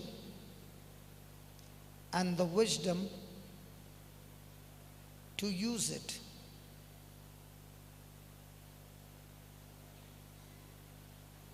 And that is hardness of heart. Let's take the quick revision. Had they seen the multiplication of loaves, fed 5,000, how many baskets remained? 12. Again, Jesus multiplied the loaves. How many people? How many baskets remained? Now, when they had one loaf, where was their attention? When they were in the ship and there was a storm, where was their attention? They had seen the sign, they had seen the miracle, but when a situation came, they were so focused on the situation that they forgot what Jesus had said, what Jesus had done, and therefore their hearts were hardened. So when does the heart get hardened? The heart gets hardened when a person considers, say that, consider. When the person considers the natural more than the spiritual. So let us take an example. You got some bad situation happening right now. So when you have a bad situation, what is the first thing that comes to your mind? Something negative or something extremely positive? About 5 months back, I met somebody here. I don't know whether the person is there, but during the lunch break, that person said, 5 months back, I came to you and I was crying because my marriage was in a crisis. My husband wanted me to divorce me, and I did not know what to do. And then you began to speak the word of God. It encouraged me, it built me up. Then I got connected to Brother Vinod, and he began to teach me the word of God. He came and spoke to my husband. We both had hardened our heart. But now when the word of God was spoken, we made a decision to be sensitive to the word of God. And now I and my husband, we are here. This is my husband, she said, and our marriage is blessed. We don't have quarrels, we don't have fights, because now we both are rooted in the word of God. Can we give the Lord a big hand for that? Hallelujah. Hallelujah. Thank you, Jesus. Thank you, Jesus. Thank you, Jesus. So we find in the Bible examples of people who hardened their heart. Amen. Thank you, Lord. Thank you, Lord. Praise the Lord. Write down. In order to achieve breakthrough,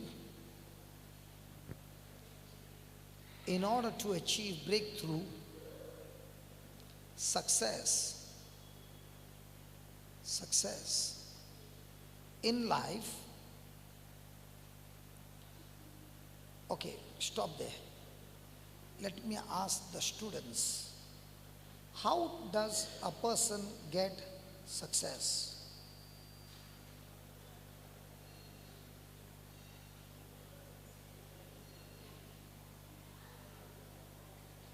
How does a person get success?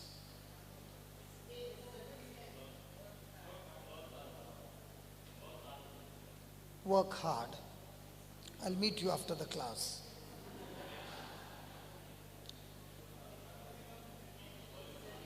How does blossom? How does a person get success? Blanca.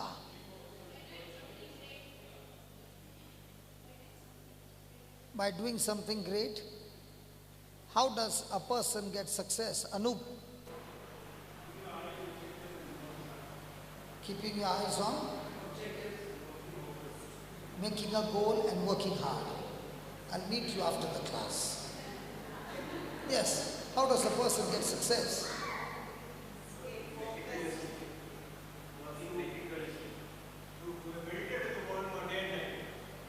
Sorry? No. By not giving up. Don't ever say you come to my Bible classes. Let me ask the seniors from behind. Anybody from behind? Sorry? Exactly. Look. Nelson, Jivan, put that. How does a person get success?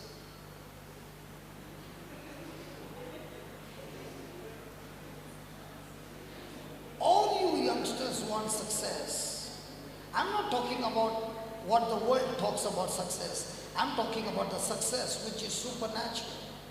I'm talking about the success. You know, a person says success in the world is Michael Jackson was success. He was singing and is singing so many albums. That's not success. The word success means when God calls you on a mission, you have fulfilled that mission and completed that race to the full is success. Paul was successful. Peter, James and John were successful.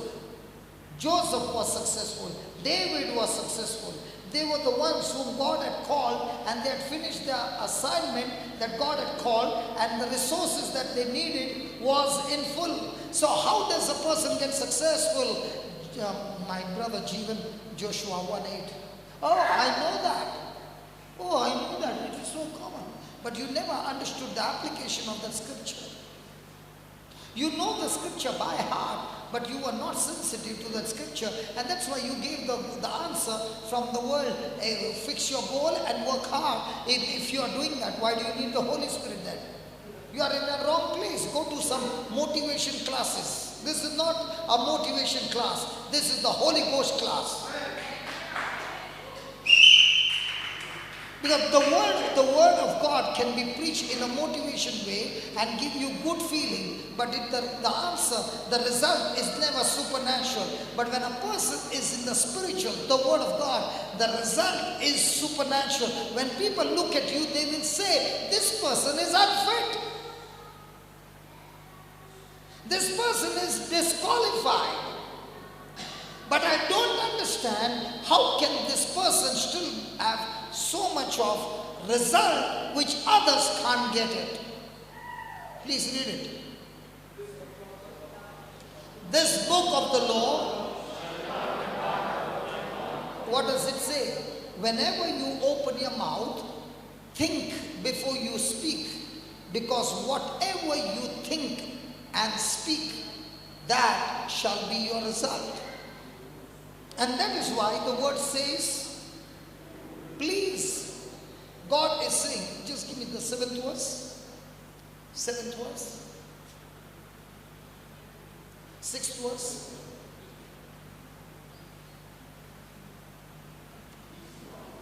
How many times is God talking to Joshua and saying, be strong and be courageous? Why is God talking to Joshua and saying, be courageous, be strong and courageous? Because his best friend Moses is dead. He's the second in command to take the Israelites to the promised land. And he has a congregation that get angry for any small thing, and the first thing they do is pick up stones. So the Lord is saying to Joshua, I want you to follow this. Be strong and be of good courage. Do not be discouraged. If any person wants to come out of discouragement, if any person wants to come out of anxiety, if any person wants to come out of any kind of depression or fear or anything that is negative, the first thing that the Lord says is, teach your tongue to speak the word of God. The last month we learned a very powerful tool, Joel 3:10. Can somebody say?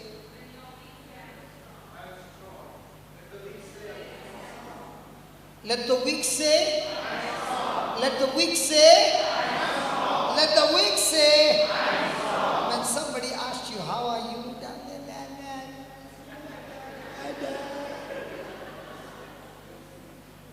But when you come to the class, let the weak say, give thanks with a grateful heart. Give thanks. Give thanks because it's given Jesus Christ, His Son. And now let the weak say, I am strong. Let the poor say, I am great. Because of what the Lord has done for us. Song is good, song is good, song is good. But did you understand what you sang? Then when people ask you, how are you? What man company who? This who? That one who?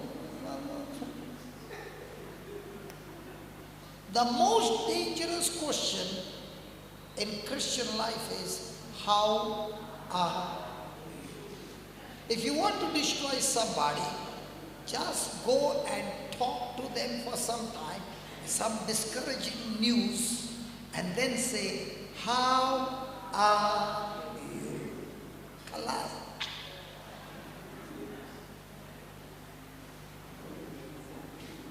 Is the Bible saying, let the weak say? Is the Bible, put the Joel 3:10. Is the Bible saying, let the weak think? Think. Pray. Pray. Lord Jesus, I'm so weak. Make me strong, Lord Jesus. Hardened heart. What is a hardened heart? When I do not follow the instruction of the Bible, I have hardened my heart against the Word of God.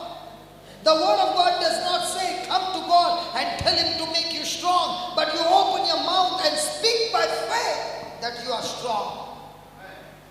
I am strong. How do you know you're strong? Because the Bible says, when I'm weak, He said, I am strong. I am strong. I am good. I am good. I am set free. I am blessed. I am free. Now what did you speak? Your faith. I remember I was teaching on Joel 3:10 and there was a song. I don't remember the lyrics, but I just said, I'm strong, I'm healthy, I'm blessed, I'm free. And we just started that song, okay? And thank God for the choir. They picked up the song. And there was this lady who had a pelvic bone broken. And she was in a crutches. And I said, listen, if you change your thinking and get sensitive to the Word of God, the next moment you will be running. She said, yeah. And when we began to sing, and we said, Satan, sickness, get out of line. Healing, come into line. In Jesus' name. You know the song? Come here.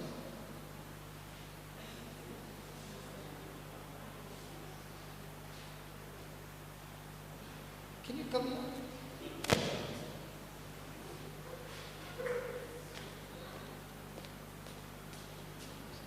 She's good, she's fine. Body, get back in line in the name of Jesus. She's good, she's fine. Body, get back in line in the name of Jesus. She's good. That's all. There are some When healing, get back in healing. Comes on. Praise God. You know, you got to go on the YouTube and get that song. And if you know some people who are sick, make them sing that song. Better do that. and then take your husband and go and dance like a mad lady. As if you got drunk in the Holy Ghost. And when you finish the dance, you'll find your legs are all right, your stomach is all right, everything is all right, because now you are exercising your faith. That's why I tell you to run, I tell you to walk. That's when you exercise your faith. Because all this time, the lie of the devil says you can't walk. And you are saying, but the Lord said, I'm strong. The Lord said, I'm healthy. The Lord said, He has healed me. So I better go with the Lord and not my senses. What's happening, teacher? Why are you talking to the student next to you? Do you remember how many students you punished when you were a teacher? Today I am a teacher. I'll make you stand on the chair.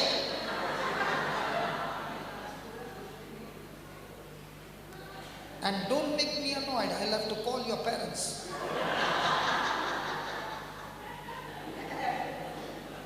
All my life I had to hear this dialogue.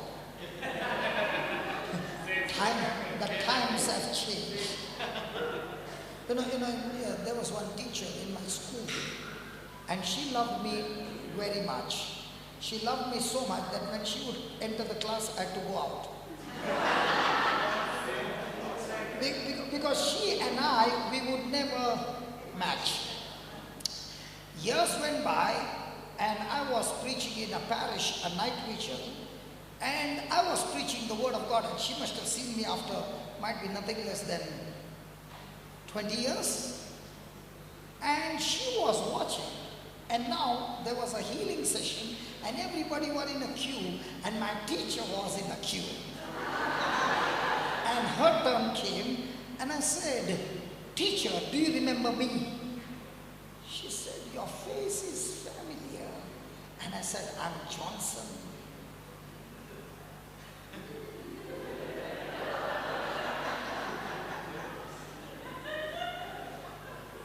She froze. And she said, you? I said, yeah, me. Then I said to her, do you remember all that school days you said good for nothing? I want to say your prophecy never came true. I'm good for everything. Tell me, what's your problem?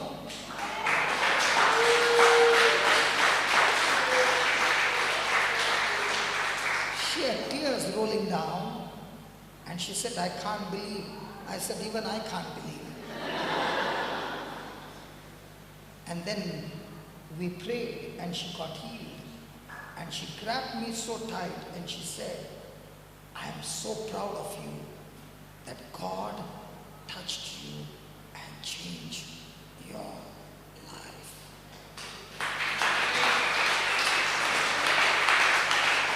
So teacher, my problem was that I had a big problem. I used to always talk. Talk. And even when the teacher would say, get out of the class, I would be at the door and still talk. And I could not understand why I am talking so much. During those days, I did not know God had chosen me to be a preacher who has to talk. That's why I can talk. But that's the gift from God. So if you're a child, listen. When I was small, I was very slow. Do you think so? I was hyperactive. Thank God I'm not born in this generation. If I was born in this generation, the teacher would call my parents and say, there's something wrong with your son because he's too much active. Because the teacher doesn't understand, because she's not active like the child. When somebody doesn't fit in your box, then they tell there is something wrong with your child. If I was born in this generation, my mama and dada would be called and said, your son is too much active, he's hyperactive, therefore we have to give some injection and make him mild. I thank God. Many a times I hear parents coming and saying, my son is hyper. I say, your son is nothing compared to me. Because God has given us that energy, because He knows my calling. He knows what is the purpose of my life. God gives you the gift according to your calling, according to your mission, according to your purpose. If you don't understand, shut your mouth.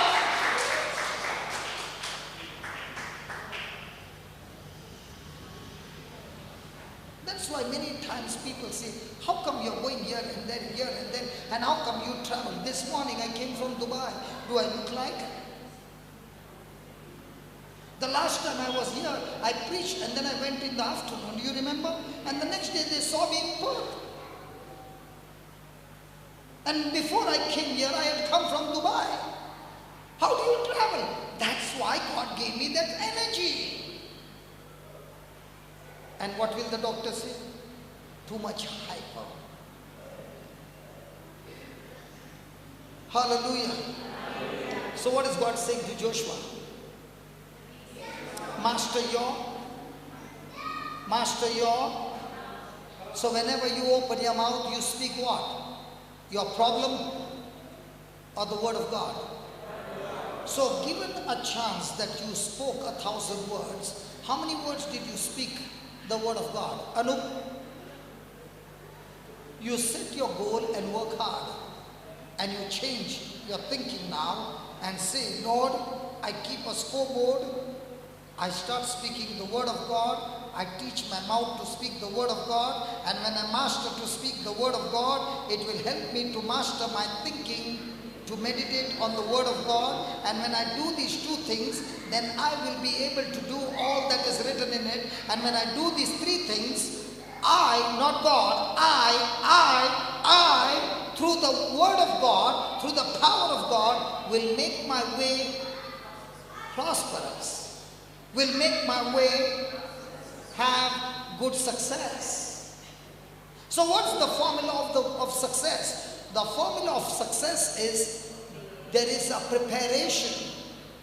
And in that preparation is training my tongue, training my mind, training my action. And when this preparation is over, there comes an opportunity, there comes a trial, there comes a problem, there comes a persecution, there comes an unjust suffering. And when that happens, you respond to that situation using the preparation that you did according to the word of God. And when you apply it in that problem, the result is success. The result is prosperity. So a person can be speaking 500 scriptures, but when the pressure comes, he quickly gets into depression. Did he pass the test? Hello, did he pass the test? But that same person now understands, he becomes sensitive to the word of God and applies the word of God again and again. Will that take him to the journey of success? So your success is depending on God, the devil, others, or yourself. So can you go and blame somebody and say, my life got messed up because this person did this to me? Even though somebody did this to you and that to you, we find the example of Jesus that in spite of all the negative done to him, he responded, he hardened his heart to what the people did, and he was sensitive to what the Father asked him to do, and when he did what the Father told him to do, he was victorious. So how do you know you're victorious? When you're sensitive to the word of God in the midst of your battle, you know you are on the winning side. Because when you are sensitive to the word of God, the Holy Ghost is in action. Can a plane fly without the air blowing in the opposite direction? So the greater the force, the higher the lift. The greater the force coming against you, and at that moment you stick to the system of the Word of God, the higher you fly. Thank you, Jesus. Are you tired? No, how are you looking, you know?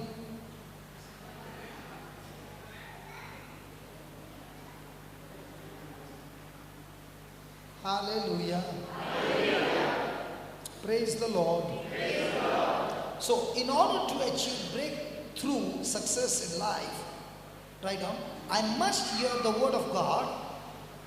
I must hear the Word of God directly from God. I must hear the Word of God directly from God.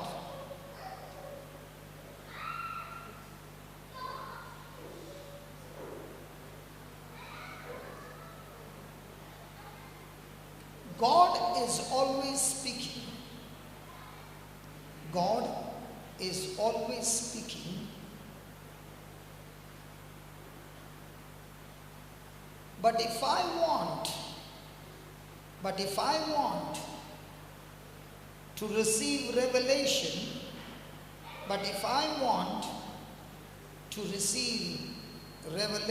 knowledge, that is the secret things,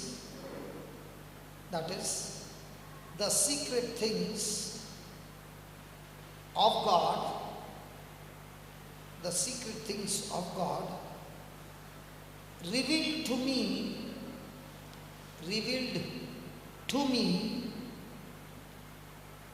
by the Holy Spirit, I must position myself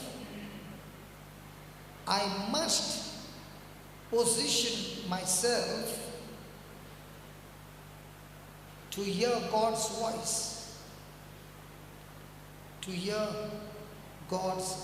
voice. Praying in tongues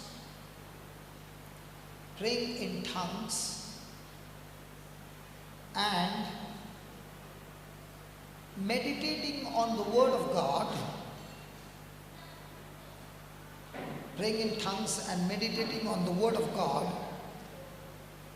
will position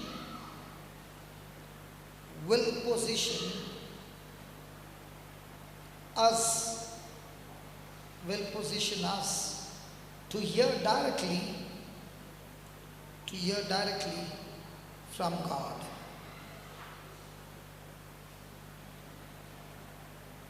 So what are the two things? Praying in tongues and meditating on the Word of God will position us to hear directly from God. Next paragraph. I must hear the Word of God. I must hear the Word of God from God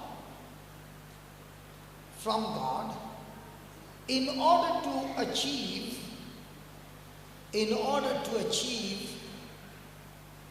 the highest level of success.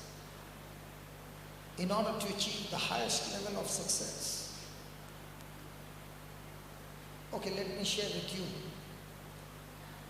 This was about 16 years back. I was in Bombay preaching in one place, and it was a youth retreat. And in that youth retreat, there was this girl who was sitting right behind with a gang of friends, had no interest to listen to the Word of God. But as I was preaching, the girl right in the front got anointed, and she began to manifest with weeping and weeping and weeping. And I told the children, she is sensitive to the Holy Spirit, and the Holy Spirit has touched her. And if you want that Holy Spirit to come and touch you, you must be sensitive to the word that is being preached. And then I said, all those who want to experience that, can you please stand up?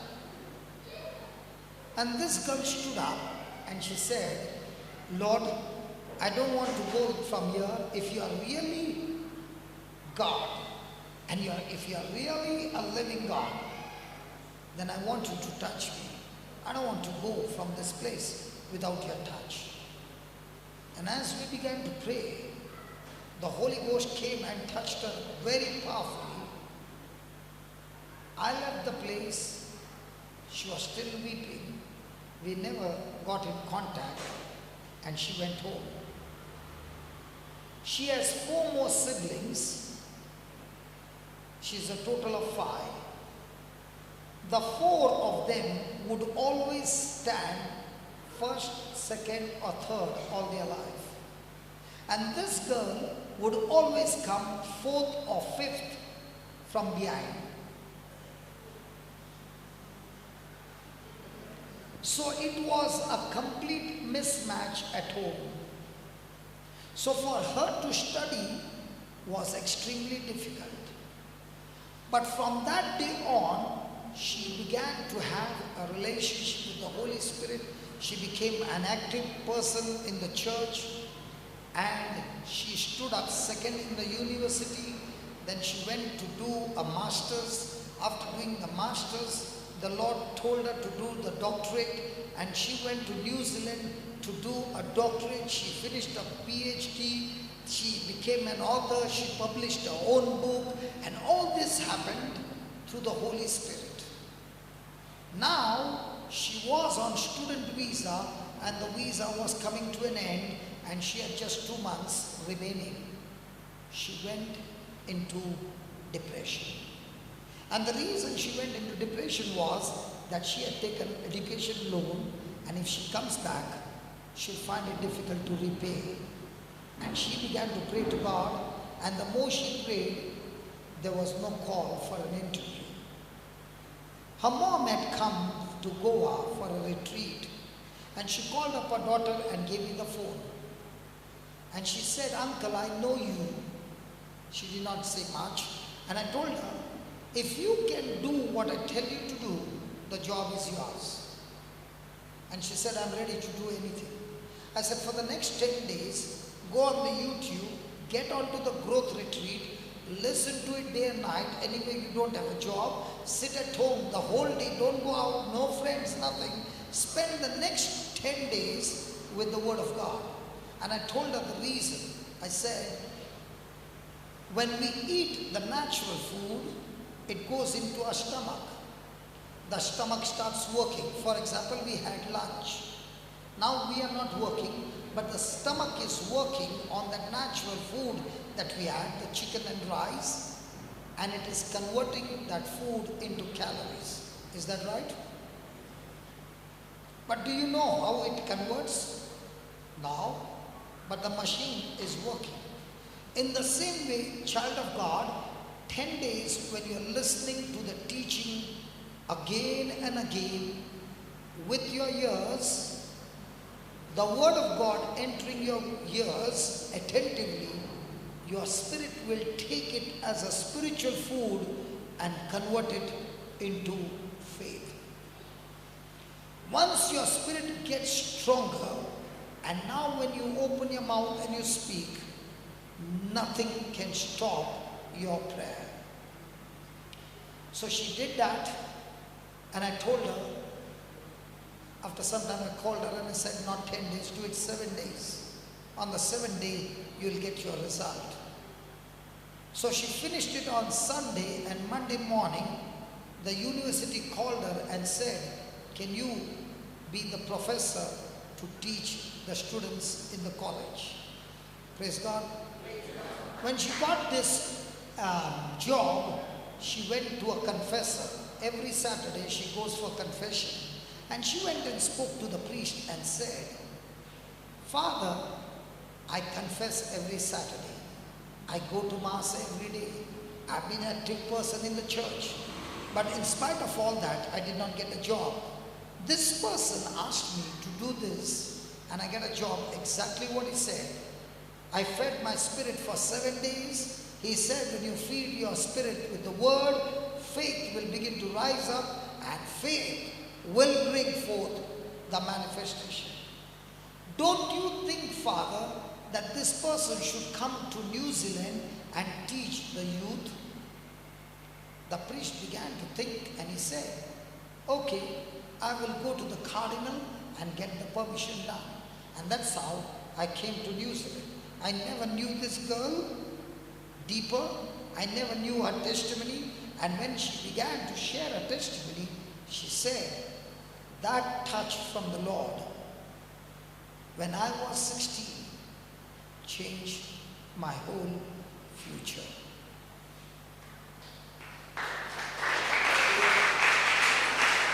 The hardened heart was destroyed.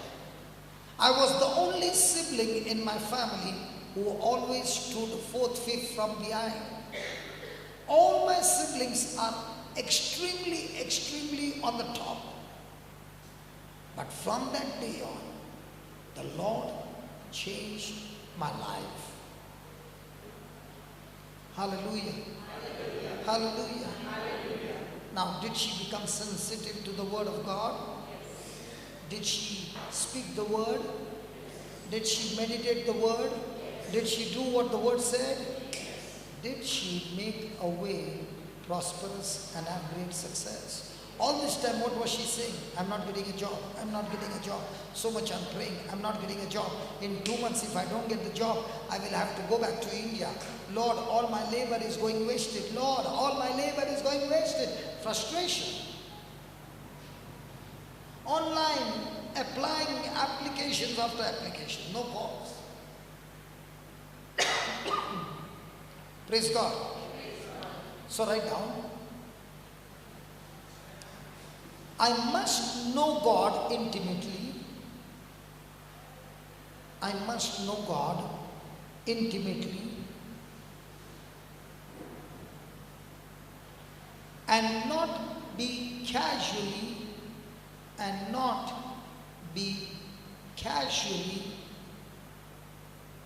acquainted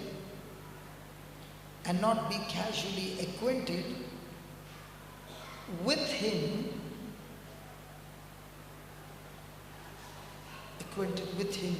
to recognize His voice.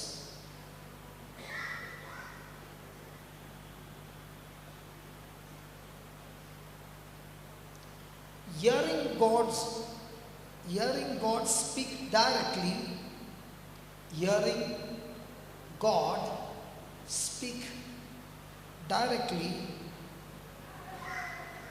to you will bring revelation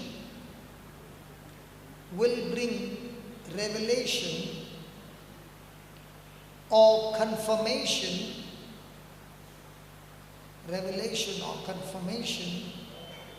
about what is in the Word, about what is in His Word, about what is in His Word, and will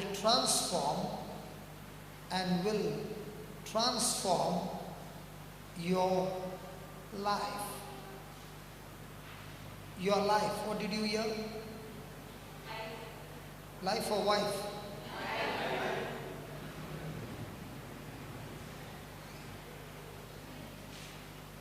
Jesus' mother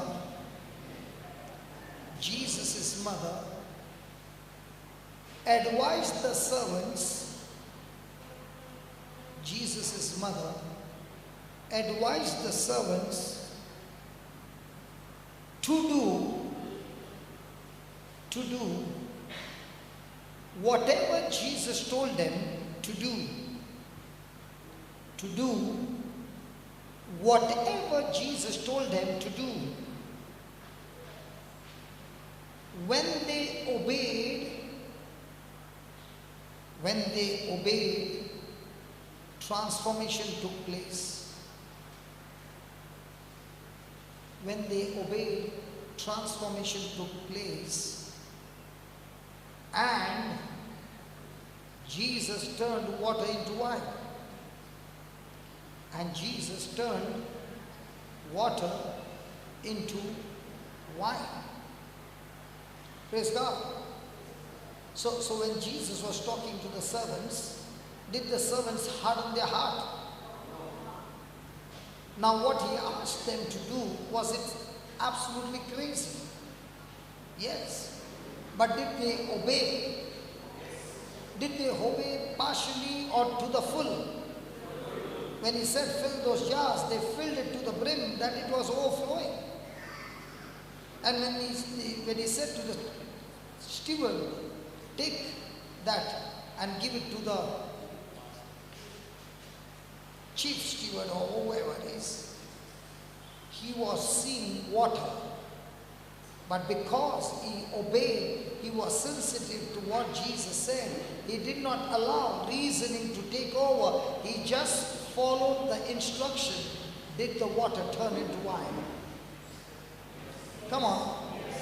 When Jairus came to meet Jesus, was he a synagogue official?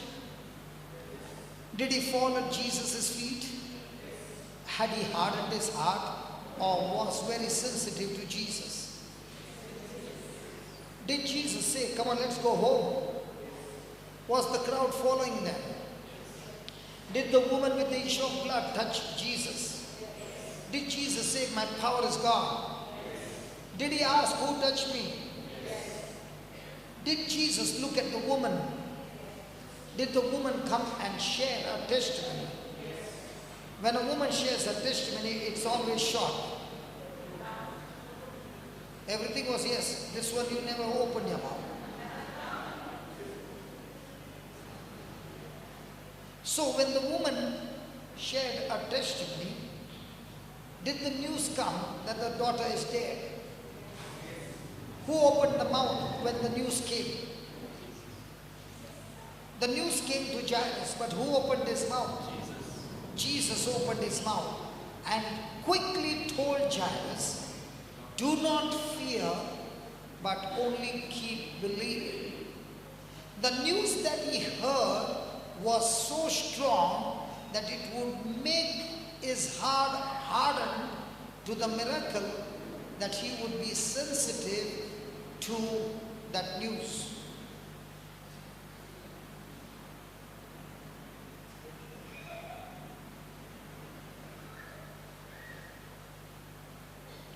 Hallelujah. Hallelujah. And when Jesus spoke the word, did Jairus respond to that word? When he went back home, did he see people crying? Did Jairus harden his heart? No. He still kept believing. When Jesus threw them all out, did Jairus open his mouth? No. When he went to the room where his daughter was dead, did he harden his heart? He still believed that Jesus had the power to raise his daughter from the dead. Now when Jesus spoke to that girl and said, rise up and walk, rise up, did the baby rise up? Yes. Did she rose? Yes. Now when did Jairus get the miracle? He got the miracle because he did not harden his heart. Now every passage that you see in the Bible, let's take for example Peter and John going to the temple and they saw a man crippled from birth. Did Peter and John look at his condition? Yes. Did they believe that they have the power to heal that crippled man? Yes. Did they speak to the crippled man who had never walked in his life? Get up and walk. Did it happen? So if it happened to Peter, James and John, will it happen to us? But the question is, are we going to be sensitive to the word of God? A ligament tear, the doctor said we cannot repair your tear, you will have to live by it. But that's not what the Bible says. The Bible doesn't say, by the wounds of Jesus you were healed, except for ligament tear. The Bible doesn't say, by the wounds of Jesus you were healed, except for imbalance. But teacher, your mind all these months or years was full of what? Imbalance, ligament tear. I fell from the stair, my leg got locked. all that is full in your mind. Now, will that discourage her? Will that make a heart hardened to the word of God? Will that cause doubts? Oh, we did not read that. James chapter 1, verse number 5. Come on, let's read it. James is saying, you called me for the testimony and you kept me waiting from morning. Yeah, let's read it. If any of you lack wisdom, let him ask of God, and God give it to all.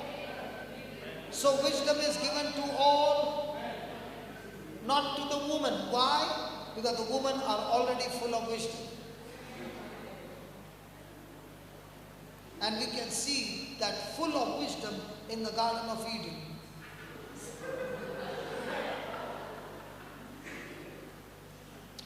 Let's talk about the Garden of Eden. Okay. I'm not against you, okay? We all are same. Men, women, same. Okay.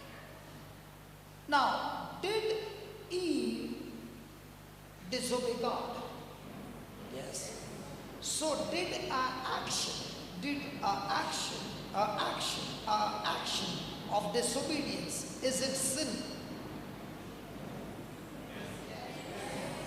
Please talk to me. Is that action of disobedience sin? Miriam, is that action of disobedience sin? Yes or no? The answer is no. Now let me give you why the answer is no. Sorry? Okay, Adam had told her. But did she go against God's word? Because Adam had told her. That action was, or Adam's action, forget about Eve. Let's take Adam's action. Was it a sin? Yes or no? Come on, talk to me. Yes. The answer is no. Who said no? I got one. Yeah, we know why no.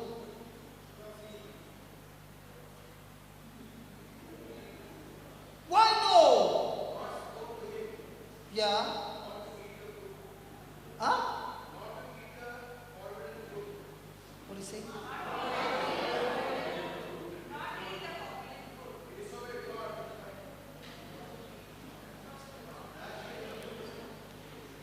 Okay, let's look into the Bible.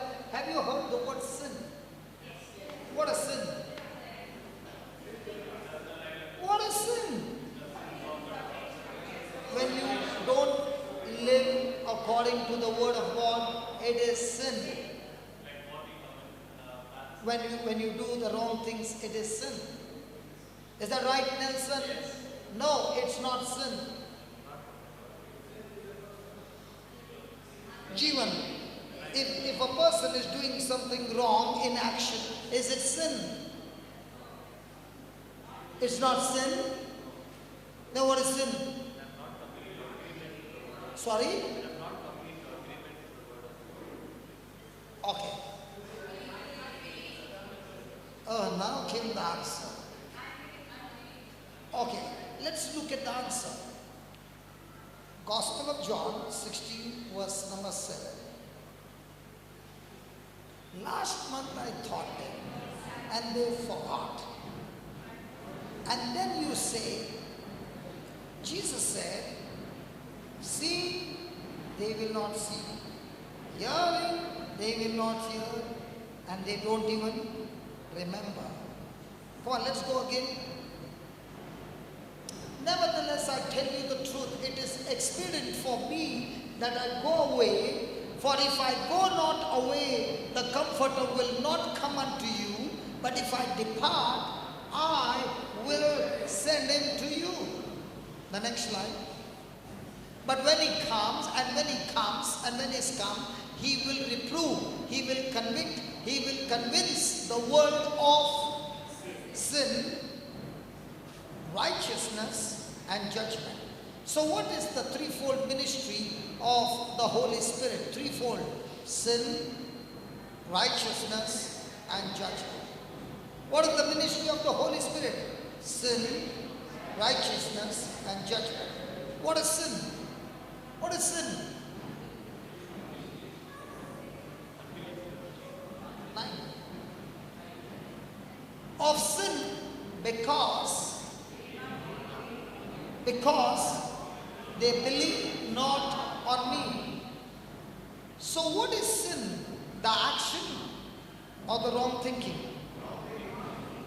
So does the Holy Spirit come to change your action, or does the Holy Spirit come to change your thinking? Most of the time, what are we saying? How does the Holy Spirit change your action? He doesn't change your action. He changes your thinking. So when you are walking in unbelief, the Holy Spirit's job is to get you into the Word and show you the truth. And when you hear the truth, the Holy Spirit empowers you to make the correction in your thinking. And the level to which you make the correction is the level of the manifestation of God's glory. So why did we come today? We came today to make correction in our thinking. If the correction doesn't happen and you go back home and you start saying the same words, your leg will become the same. But if you make that correction and then you take the rosary and on the beads you keep on thinking and keep on speaking that word, now you are bashing the devil day and night and your legs are getting more and more.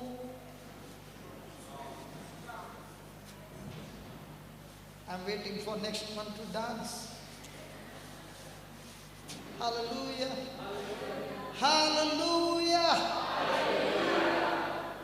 So what's the ministry of the Holy Spirit? The ministry of the Holy Spirit is when you seek the Word, He will take you into all truths. He will help you to meditate the Word. And when He begins to speak to you, you renew your mind on the thinking. And the change of thinking brings forth the manifestation of your glory. Did you understand that? And that is why we need to go again and again and again and again into listening to the teaching of the Word of God. Amen? Amen. Hallelujah. Hallelujah. Hallelujah. Hallelujah. Did you understand that? Okay, write down. Did you get that? So what was sin in Adam? The action or the unbelief? So every time we did something wrong, was it your action or first your thinking? So every time you got annoyed, what was the problem? The thinking or the action? And because your thinking was with unbelief, you did not agree to God, the result is anger. Hallelujah. Write down, being able to hear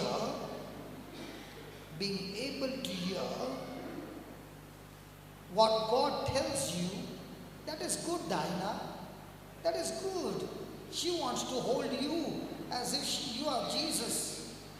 You better hold Jesus. Jesus is the strength of your life. And teacher, if I see you holding somebody, I'll make you stay after the class and make you write 1,000 times by the wounds of Jesus I mean. That is how the teachers torture us. Nelson, is it true? Being able to hear what God tells you is the key. Being able to hear what God tells you is the key to life success. Being able to hear what God tells you is the key to life success.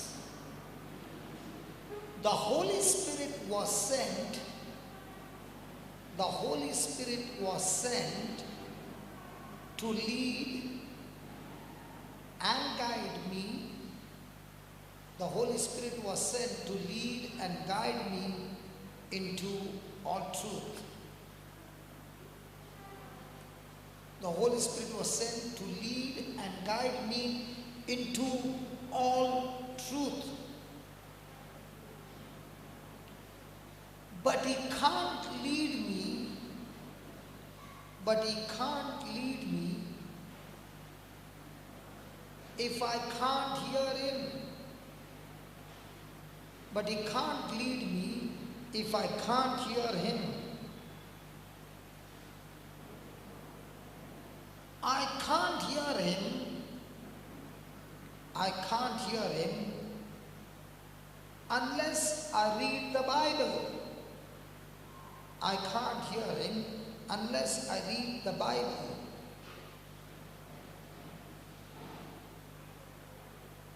I can't be faithful to the spoken word.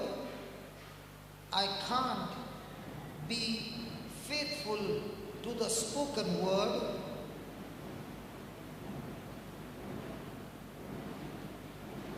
if I am not faithful to the written word. I can't be faithful to the spoken word if I am not faithful to the written word.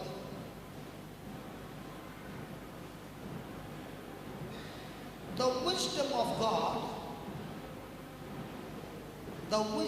God is given unto me. The wisdom of God is given unto me by the Holy Spirit.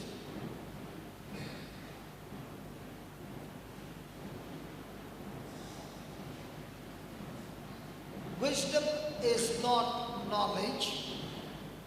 Wisdom is not knowledge. It is the ability to use knowledge. Very important. Wisdom is not knowledge. It is the ability to use knowledge.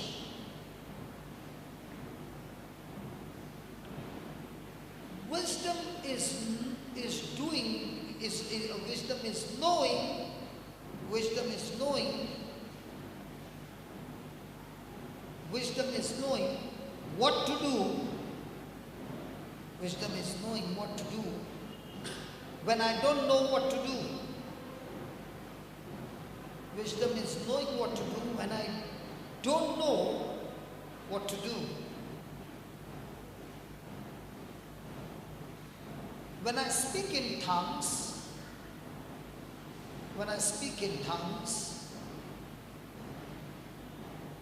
I speak the wisdom of God. When I speak in tongues, I speak the wisdom of God. Even hidden wisdom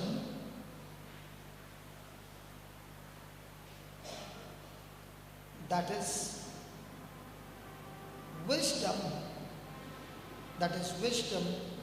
hidden from the devil, wisdom hidden from the devil for me.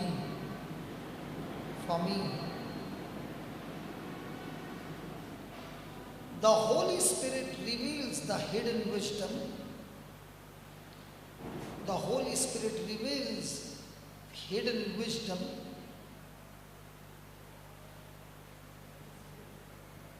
So it is important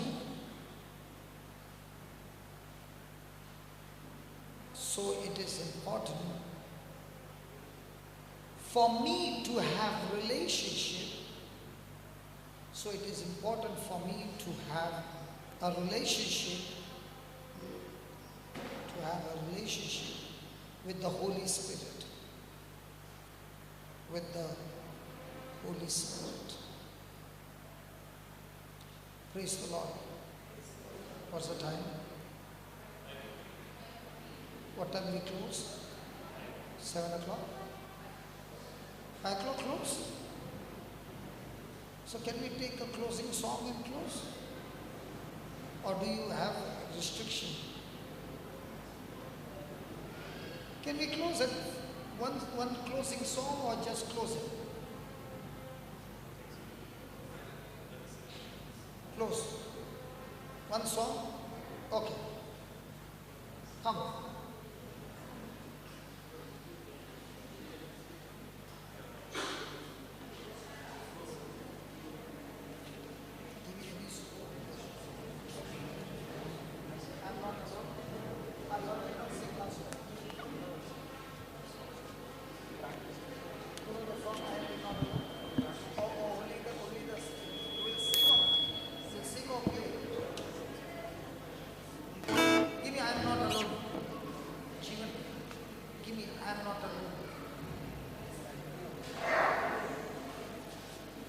Hallelujah.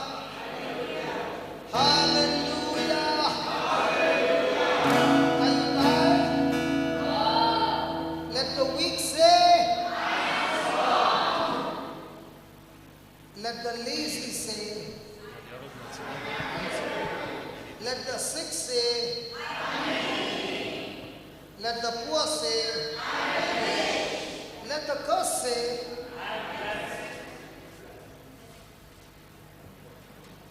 Hallelujah.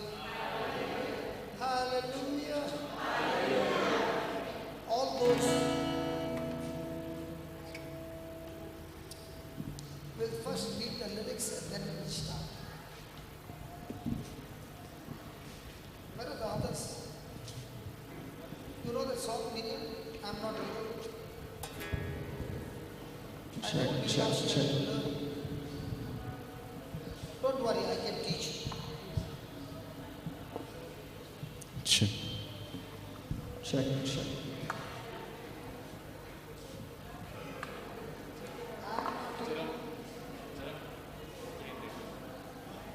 Again.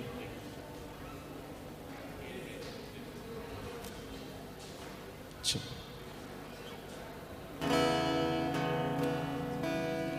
Come on, let's read that. When I walk through deep waters, I know that you will be with me. When I'm standing in the fire, I will not be overcome. Through the valley of the shadow, I will not fear. Next, I am not alone. I am not alone. You will go before me. You will.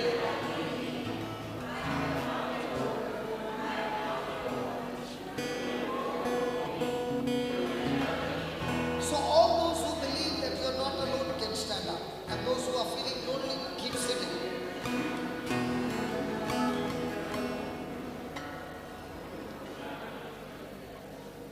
Let's start from the beginning. When I walk through the waters.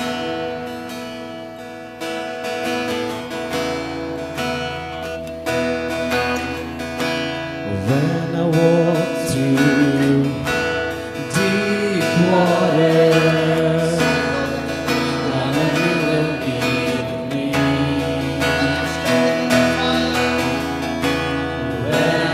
in the fire, I will not be overcome. Through the valley of the shadow, I will not fear. When I walk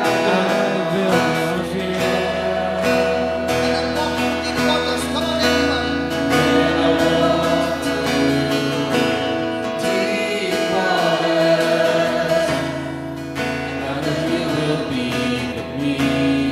When I'm standing in the fire,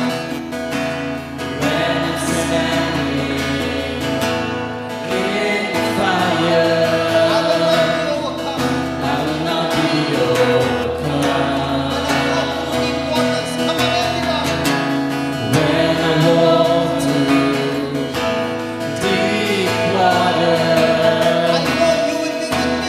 you will be with me.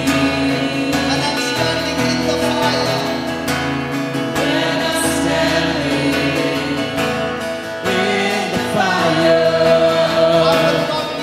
I will not be overcome. Through the valley of the shadow,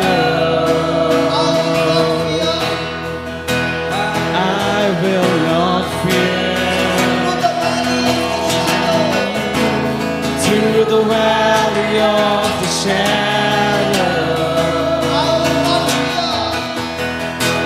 I will not fear. Through the valley of the shadow, I will not fear. Through the valley of the shadow, I will not fear. I am not alone. I am not alone. You will go before me. You will never leave me. I am not alone. I am not alone.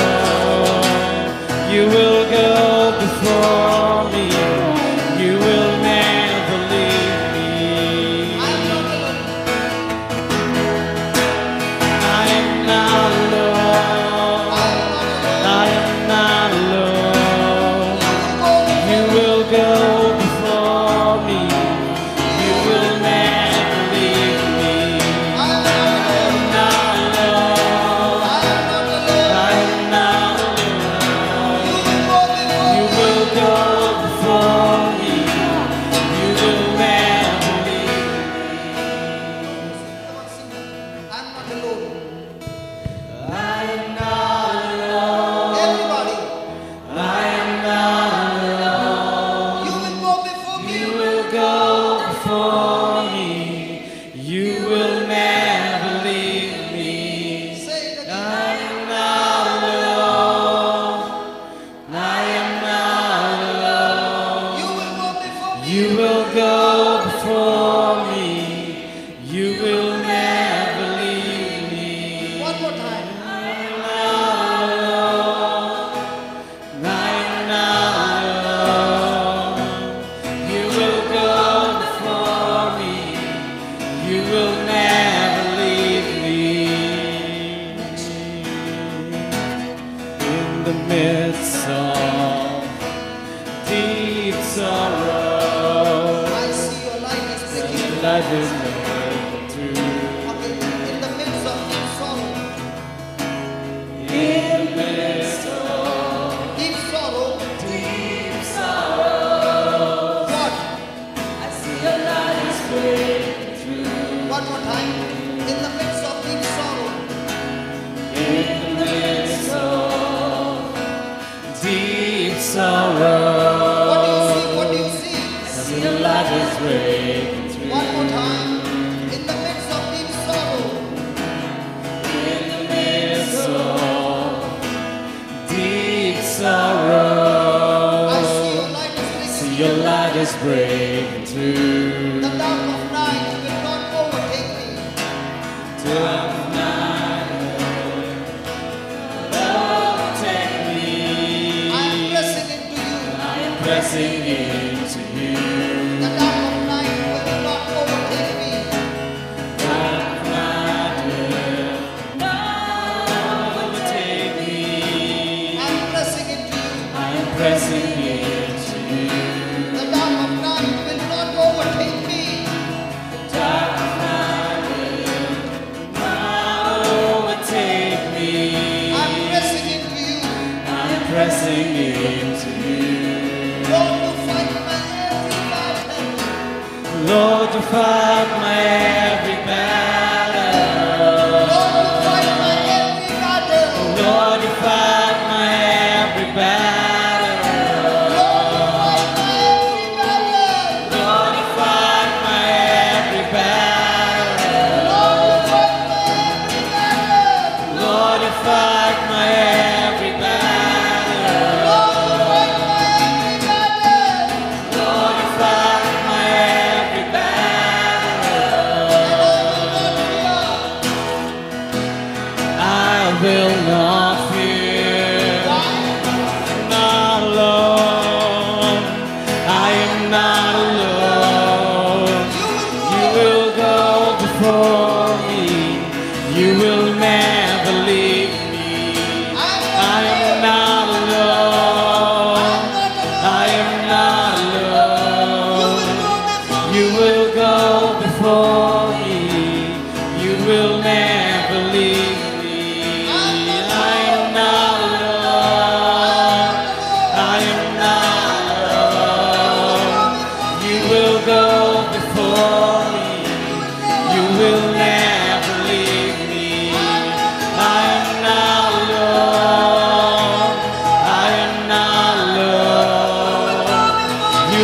will go before me.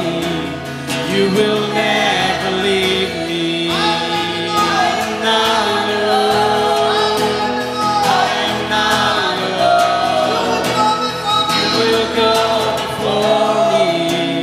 You will never leave me. You amaze me, redeem me. You call me as your own. You amaze me, redeem me. You call me as your own. You amaze me, redeem me. You call me as your own.